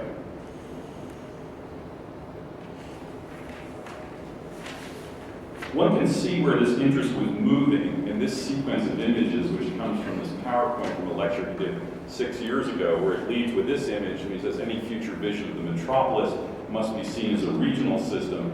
And this, which I love as a title, it might be a good idea for the end of this talk, actually really what might, this is coming toward that conclusion, a remote future, something that Doug, I think, was slightly moving toward and trying to get an ambition for a larger scale of work. They showed mostly in exhibitions and drawings. But he works with, again, coming back to the Midwestern grid, and starts introducing subtly little pixels of color, some of which you're not sure is a real thing, or something else that starts to emerge in the pattern. And then, of course, does some classification, some kind of landscape techniques that will do this. It's always going to get somebody's PowerPoint without their words to figure out what they were probably saying. And then starts to compose that sort of field of vision again to figure out a different way than he'd been doing it in the past. And then in the exhibition, you saw Sarah show a couple of these things. that idea starts to spring forth, and I read this as that Nature's Metropolis description of Sullivan, who's a blatant advocate for Midwestern capitalism, that these things would spring forth as a new kind of second nature from the ground. You see that in these models where the kind of eclectic use of color, and it's now no longer a project, although it all is all done properly. It's sort of imposed as a number of different figures answering into this fabric that weaves itself together. So the shift from color as a semantic system, one might interrogate its spectral and wave-like behavior into a network cultural system, is one that might be interesting to consider as a future project. I note in Doug's written statement about a fellow artist that he says, while our society faces a growing fragmentation and specialization that seems at times to alienate us all, we have also started to view our world as a series of integrated, even entangled networks. One way we can begin to understand this contradictory state is as a matrix of field phenomena, repetitive patterns of texture, growth, turbulence, sound, light, etc. And of course, color would fall in that under the category of light within a given system or space. That statement for me is both indicative, again, of a shift, a kind of a different discourse. That's why it's so odd to see Mark showing this stuff in the early 90s, the stuff we read, the crazy stuff we're doing that I can't even understand my own writing from. I never understand my own writing. But it does indicate both a slight optimism, maybe 6 years ago, more apparent when the economy was good, an interest in a kind of a landscape ecology, the city, and a number of other things that Doug obviously was influenced by. But also a very kind of, I want to claim that that optimism of our times, but also one that hovers over a formal or informal discursive project that's highly intuitive and I think characteristic of Doug's work, namely how color is the one that is the most obvious and the least, the hardest in some way to talk about, that is latent all through the minor threads of architectural history. Color plays out as a fundamental quality and a larger ambition that might be extended from Doug's initial research. So without any definitive conclusion, which is appropriate for a talented and often brilliant architect who never fully got to realize his project, I think it's fitting to end with a work from your school, from a shot online that I think is very much Doug, from your students in the studio piling their colored, whatever they are, fabrics in the corner. Doug was, after all, a tireless and dedicated teacher, and to all of us, an important critical member of a group from our generation who we hope we are trying still to keep that discussion going here tonight that's both formal and inherently political. And I think which makes this group of us very difficult for most people to completely comprehend where we come down, because it is a group that tried to combine the most absolute rigorous formalism with a political project. Doug's legacy here endures in a very original and unique project of this particular program. Color me impressed, as I would say, and I think you will all only succeed if you as a group can figure out how to manifest some hybrid of pop formalism and populist politics here into a new neon green spotted United Colors of Paisley Park rhizomatic polychromatic candy color. Dream days.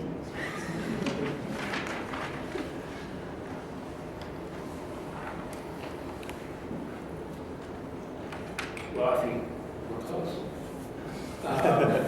First of all, just quickly thank Mark and Sarah again for three, I think, calls to arms in a certain sense. And so whether it's the image or the post-collage legacy of the image in architecture, or the idea of the differentiated collective maybe, or and certainly color waves, which Ed has certainly through many reviews here seen as a preferred.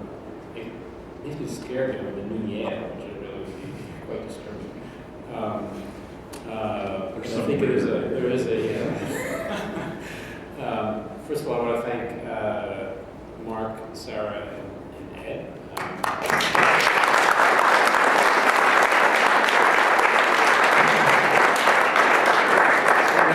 We promised to end at 8, which it now is, but I think that it's only fair to allow those who have sat so long in these Doug-inspired colored chairs to be able to correct all your errors, all of our errors. And so, whether from the on the image or the collective or the color, I throw it open to the floor. Colorful comments. Or any of you who want to provoke.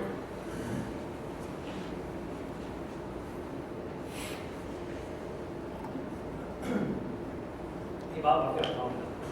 I'm from the group of the lesser post pros from Doug's class. I always feel like I'm safe out of New Haven saying bad things about Yale, and I find out whatever. Mark, do you remember when we were in school and I think we had just started on the thesis and Doug was doing those ear models. I can't remember the exact time of blue velvet. That's just I wrote down my paper, man. And the ants going on the ears seemed to captivate them like nothing I've ever encountered. He could not stop talking about this movie. And it seemed to just take over after that. The project grew, but I've got a picture from the studio of Doug. Is it possible to project that up there? See that up there? I was wondering the same thing when you said that you're right. Indeed, it did happen. There's that comment I wanted to make. I've heard it, I've read about it since Doug's fortunate passing. You got to talk about a little bit more, I mentioned it, but when I think about Doug and his architecture, it's about making. And he was such a carpenter. And you can see that craft in the drawing, and whether it's a study model, or whether it was that one model Mark that you showed, I think that was a model of one of the fragments of the house, and he was labeling the sizes of the beams on the bastard of the beam itself. And so when I think about that, it's always compelling that Doug was going to make it no matter what it took. He was going to figure out a way to make it. And it was not just the thinking, it was the thinking and making together that makes the work compelling to me. It was always Mark and Russell Watch. When we were at Yale, I think he did his time study, or his so-called scholarship at the program, to run the wood shop. Do you remember that? Mark? He was working in the wood shop.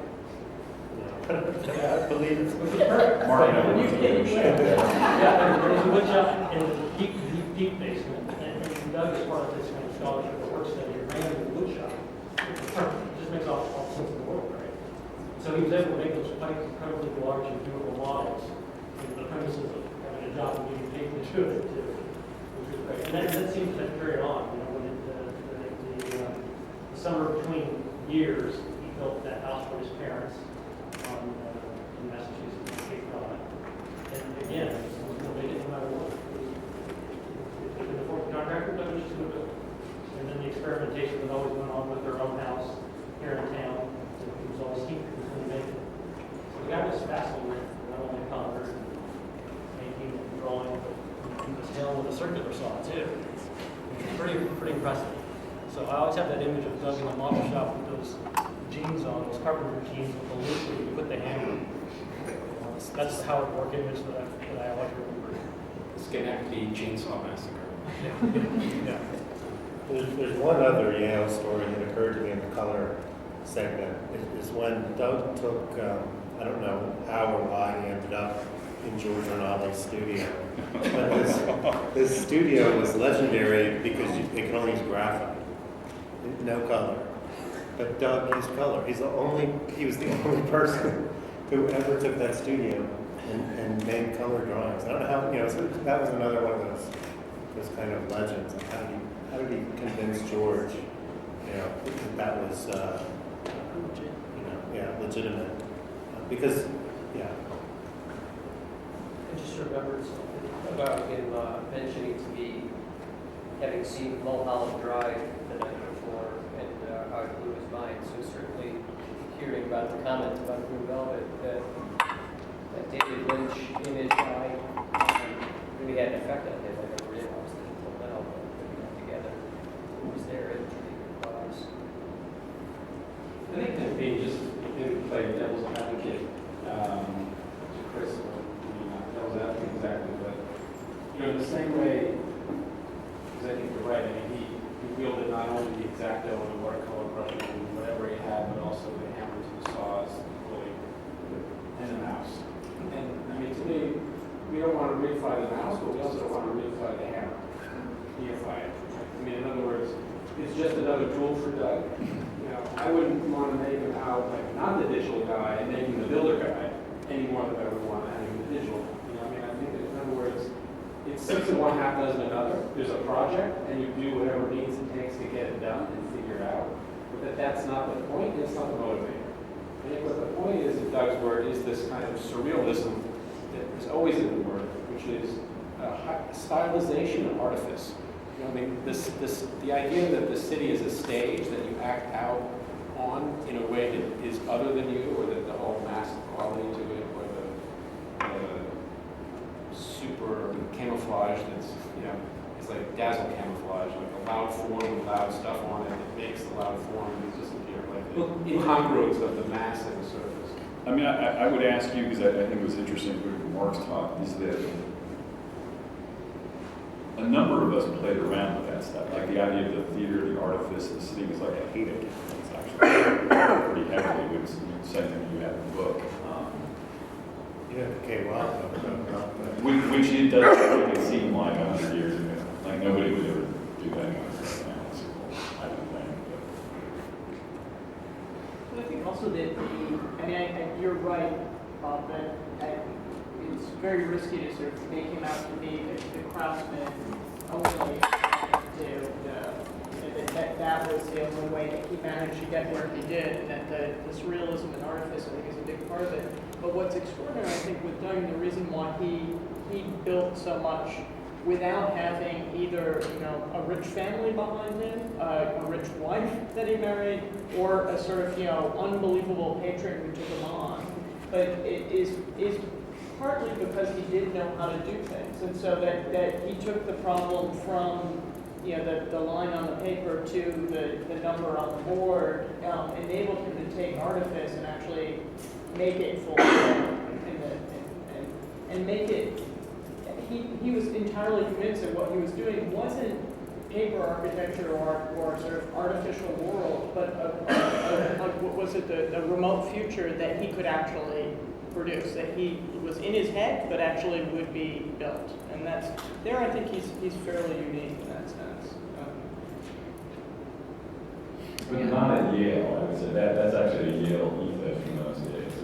I mean, everybody who came out of Yale in those days, they had been going on there for 20 years, but they stopped making big professional practice with all these like incredible, they would hire all the best, they would take all the best painters and all the best sculptors from every other school who weren't going to places like Princeton, things like that. And everyone I know for my undergraduate, half of them would go to Yale, half of them would go to if you really wanted to get making, then you went to Yale. So that's it didn't have a curriculum, and that's I think the challenge is that he comes out of that legacy, but trying to always write a curriculum for that project as a teacher, and then evolving in some way. So I mean, you guys may be the same. I know John Blood is one of the most fantastic draftsmen I've ever seen. So it seemed like everybody in that period that was different, and it was about the smaller work, which I think is indicative of the economic period.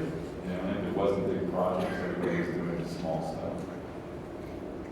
But it is hard to figure out. I mean, that's how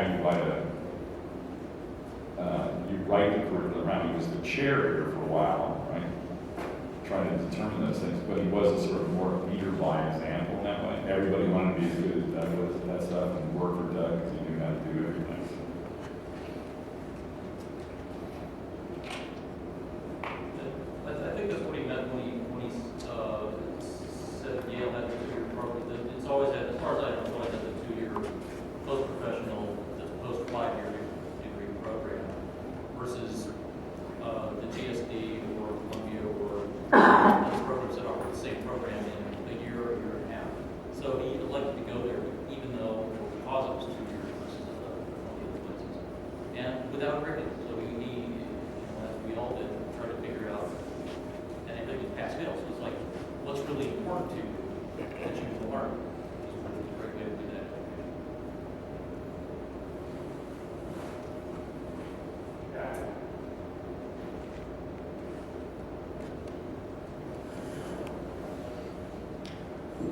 And these are just pictures in that studio. You can see down on the church at the bottom left is the remarkable piece of the project with this ear over the Hudson River. And there's, sorry the color's not better, the image is a little bit better than that, but next to Doug's face there is this model that then turned into a mask with silver and black paint and drawings that had color on them and things that were, these uncomfortable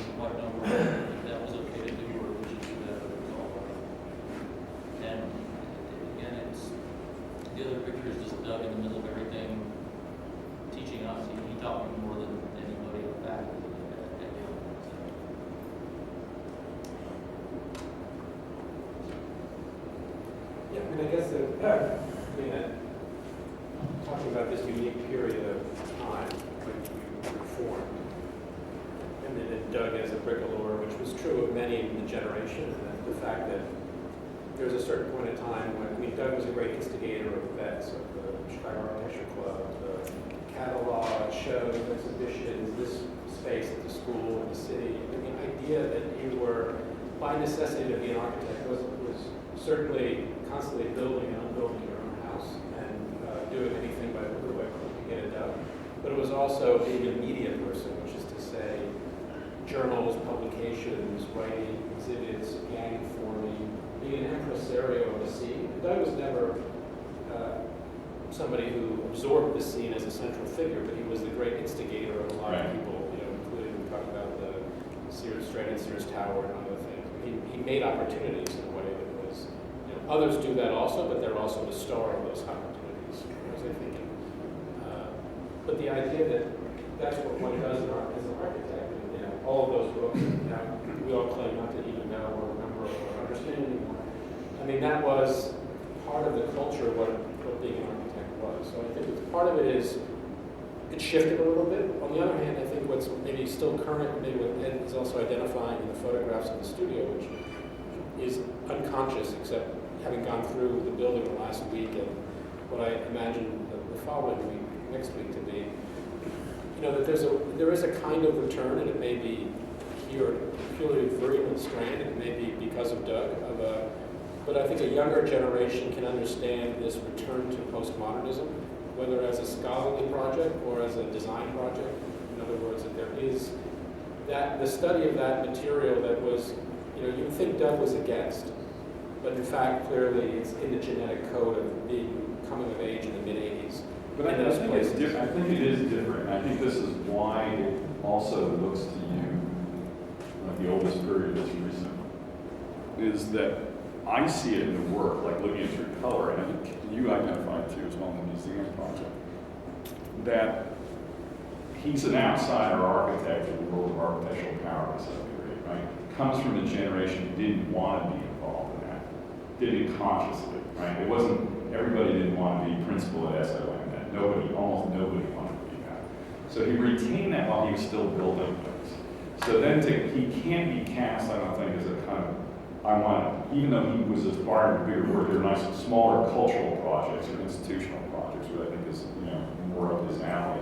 But he wasn't going to be a practice of 50 people. It just wasn't in the DNA. So to operate both as somebody who builds things, but also critically, is why that period seems so long ago. Because I think that's not around in schools these days.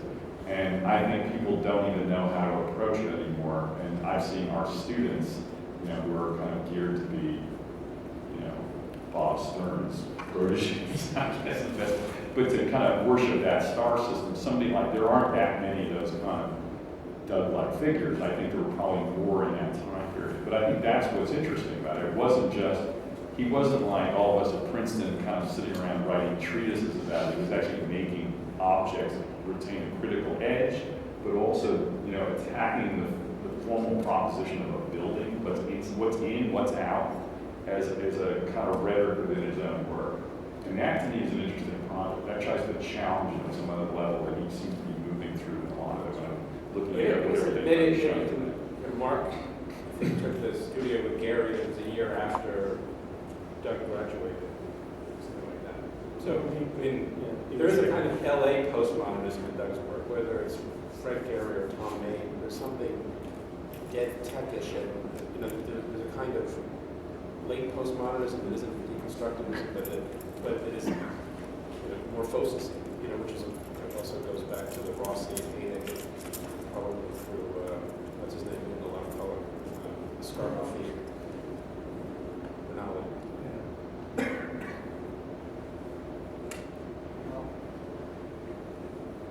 We have obviously a group of people who've known Doug and worked with Doug for a long time here. I'd like to ask something about the friendship and the relationship, and I hope this isn't opening up anything that's painful. But the comments you made about sort of openness and opacity is a very curious one, and I'd like sort of to know, was he one of a group of skills or stand a little taller? Or was he more of a hub in the relationship and sort of all roads went back through him in some way? It's hard to know what he meant to all of you from the outside, and perhaps you could shed some light on that.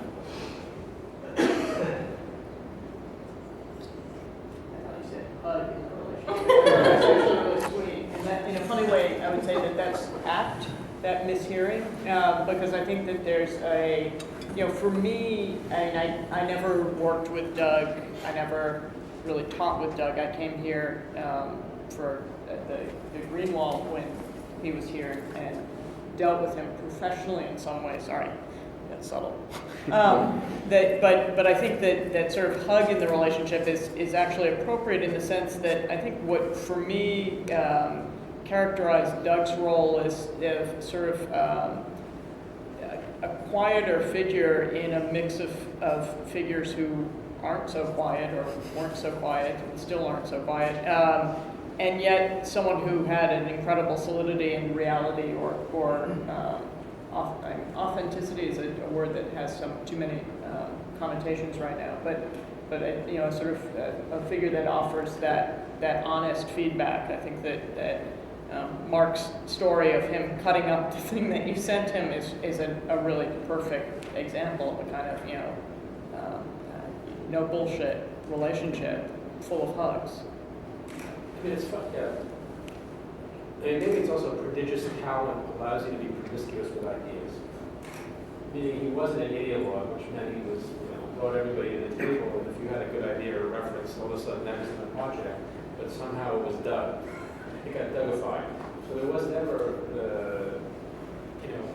he doesn't have, his project is, in that sense, it goes back to the Rome distinction between idea architects and talent architects. And that was, for sure, a talent architect attracted to ideas, and so therefore there's a sociability about him and about the conversation but I think it was, because it wasn't doctrinaire or fundamental about the ideas, because what was doctrinaire and fundamental was the hand.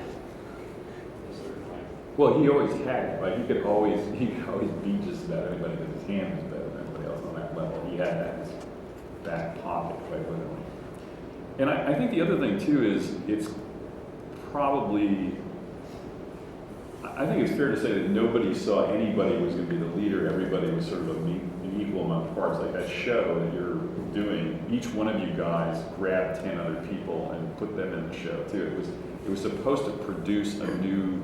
Well, Mark did. He was selfish. No, you did too. He did. No, I never sent your letter back, but I it didn't was a know piece it. of the show.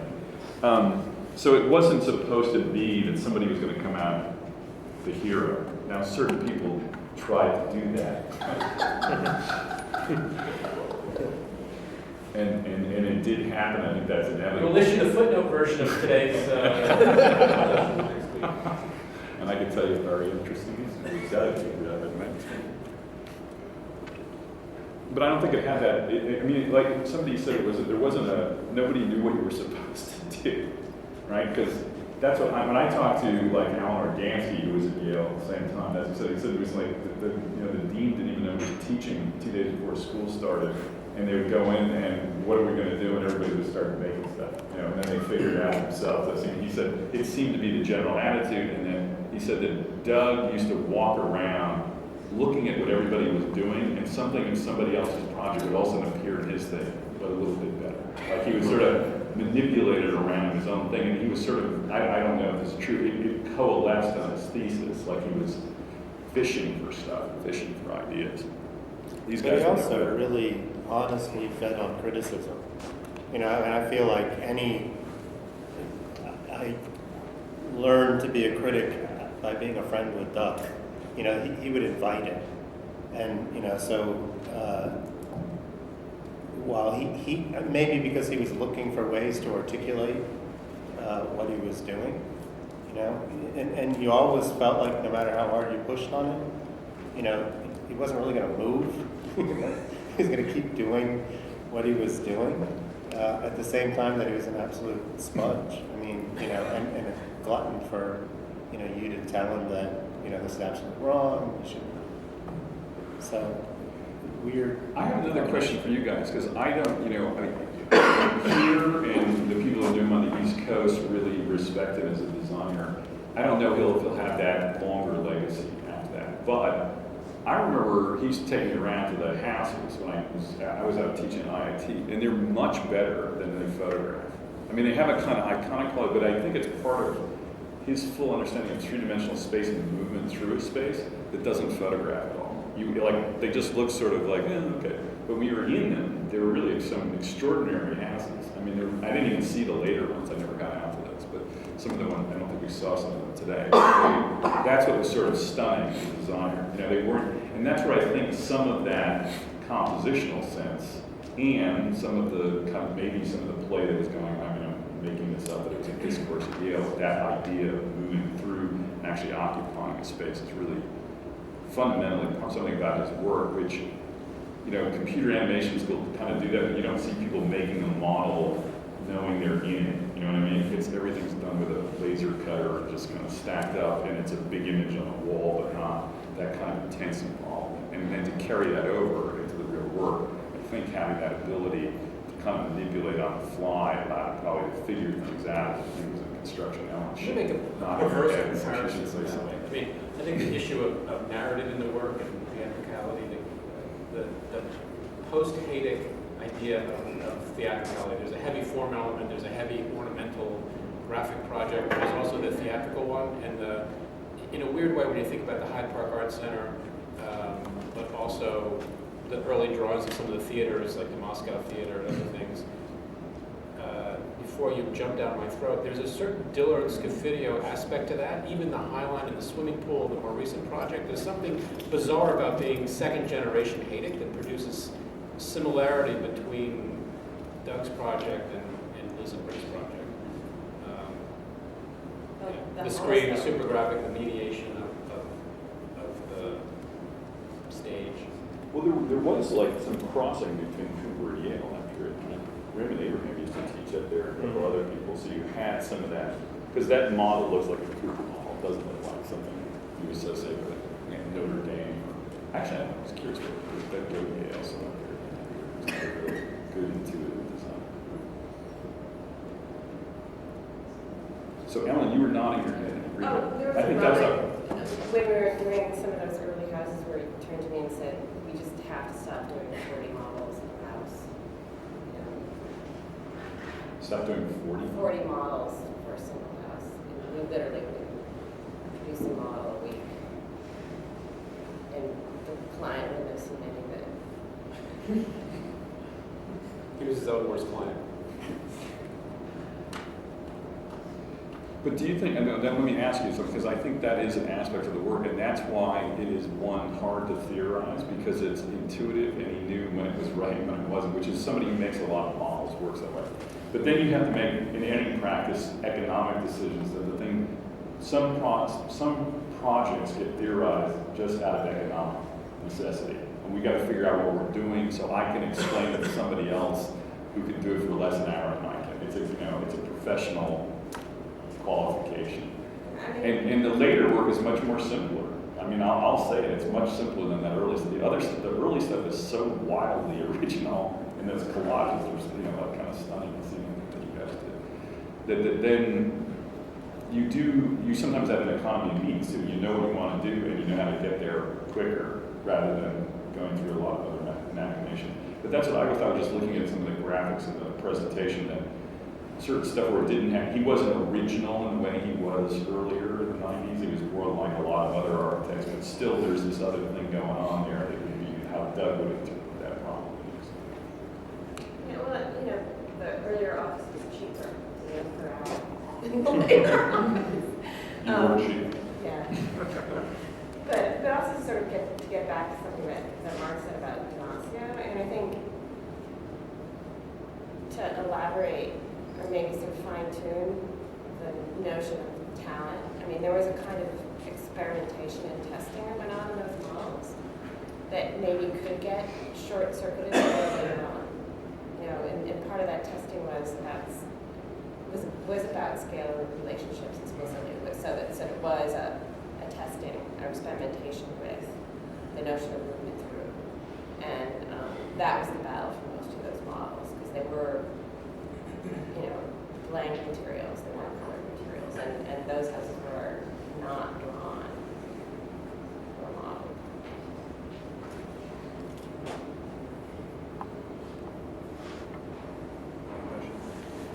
So Tigerman often speaks about this kind of East Coast education and kind of returning to the Midwest. I know Sarah and you were in yours Ed, as well. This issue of kind of context and regionalism comes into play. And I first learned of Doug's work through the Single Surface Project at Wisconsin House, which is a good example of one. And I'm curious if you believe he could have excelled in the way he did if he wasn't operating out of Chicago. How important that was to his practice. Usually that's a question posed the other way. Yeah, exactly.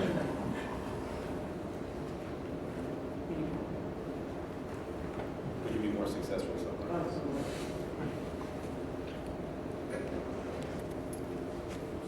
I think that he fostered a relationship with Chicago that was incredibly productive for him, but I don't have the sense, and again, I might be completely wrong, but I don't have the sense that that was done in a deliberate, strategic manner. In other words, I don't think that he colonized Chicago deliberately, which one could do, right? Sort of saying you can take over a town which doesn't have the same rat's nest as New York or LA. But I don't have, I have a sense that it really was a way of working through the networks here without it being a deliberate project of networking. And then in terms of, I am fascinated by the way that the position of Chicago, that's why the Cronin article at the book works so well, but his understanding of Chicago as being a place that's at once very singular, but also incredibly networked into a much larger picture, and that you saw in his teaching and you saw in his work and the way that he lived here. So, but maybe I'm being naive. Maybe he was incredibly strategic in conniving with this way of taking. One of the reasons to come here would have been at that time.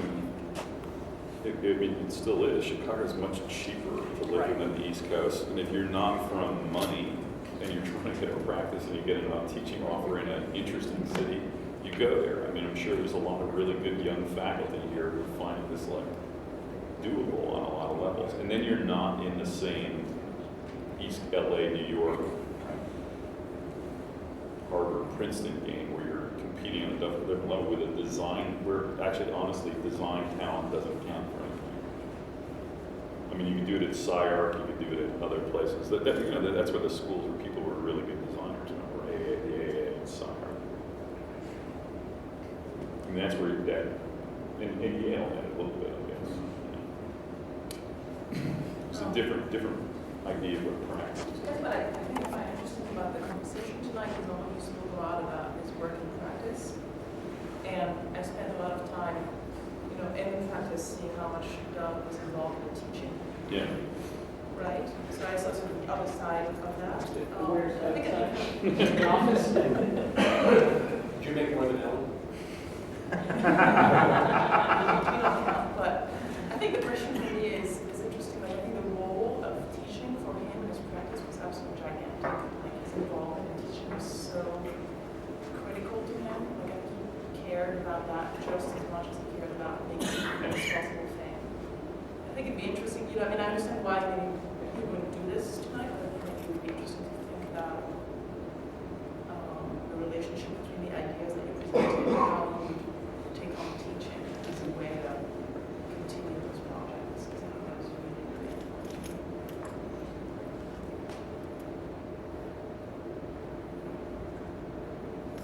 But when you come back to the office after a day in school, so that's it, we're changing everything.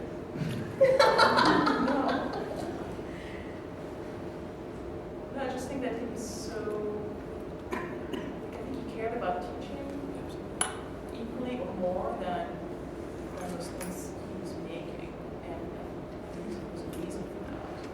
But it is also interesting that he wasn't an ideologue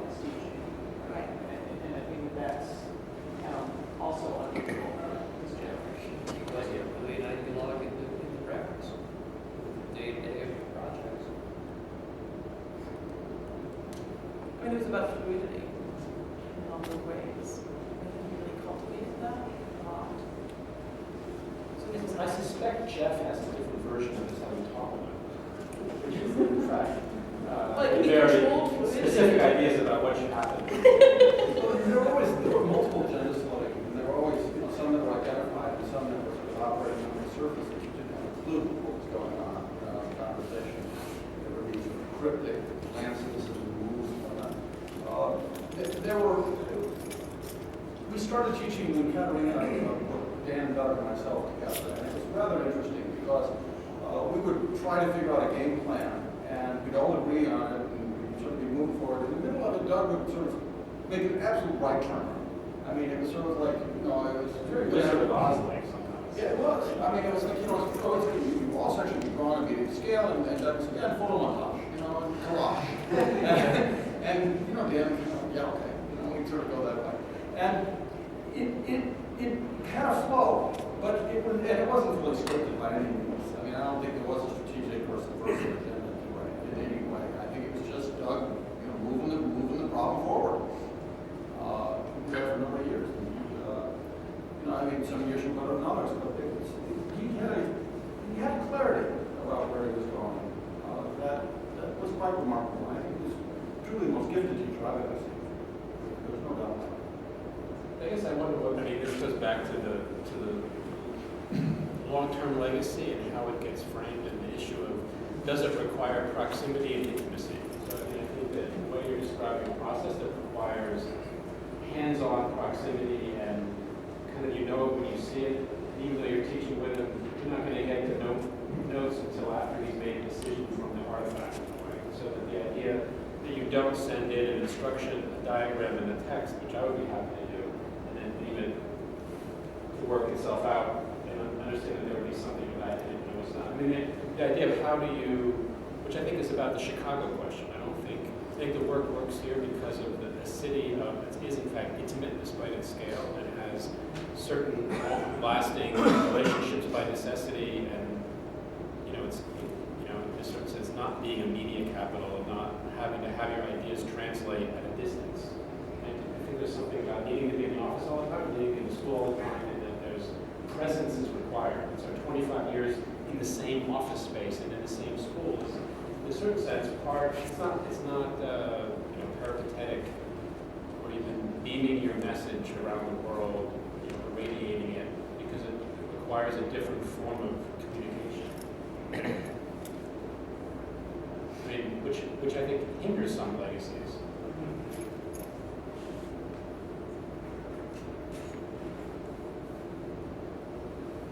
I think we will all be together tomorrow from 4 to 7, so I again encourage everyone to go to the memorial. And I know that most of us will be here, and so hopefully the conversations can continue. So thank you very much for coming tonight. It's a long night at the end of the 1 week, and I think we've identified lines of flight for the next few years and future Garofalo Symposium. And we have a stronger set of understanding what the credentials of the first fellow have to be. So thank you very much.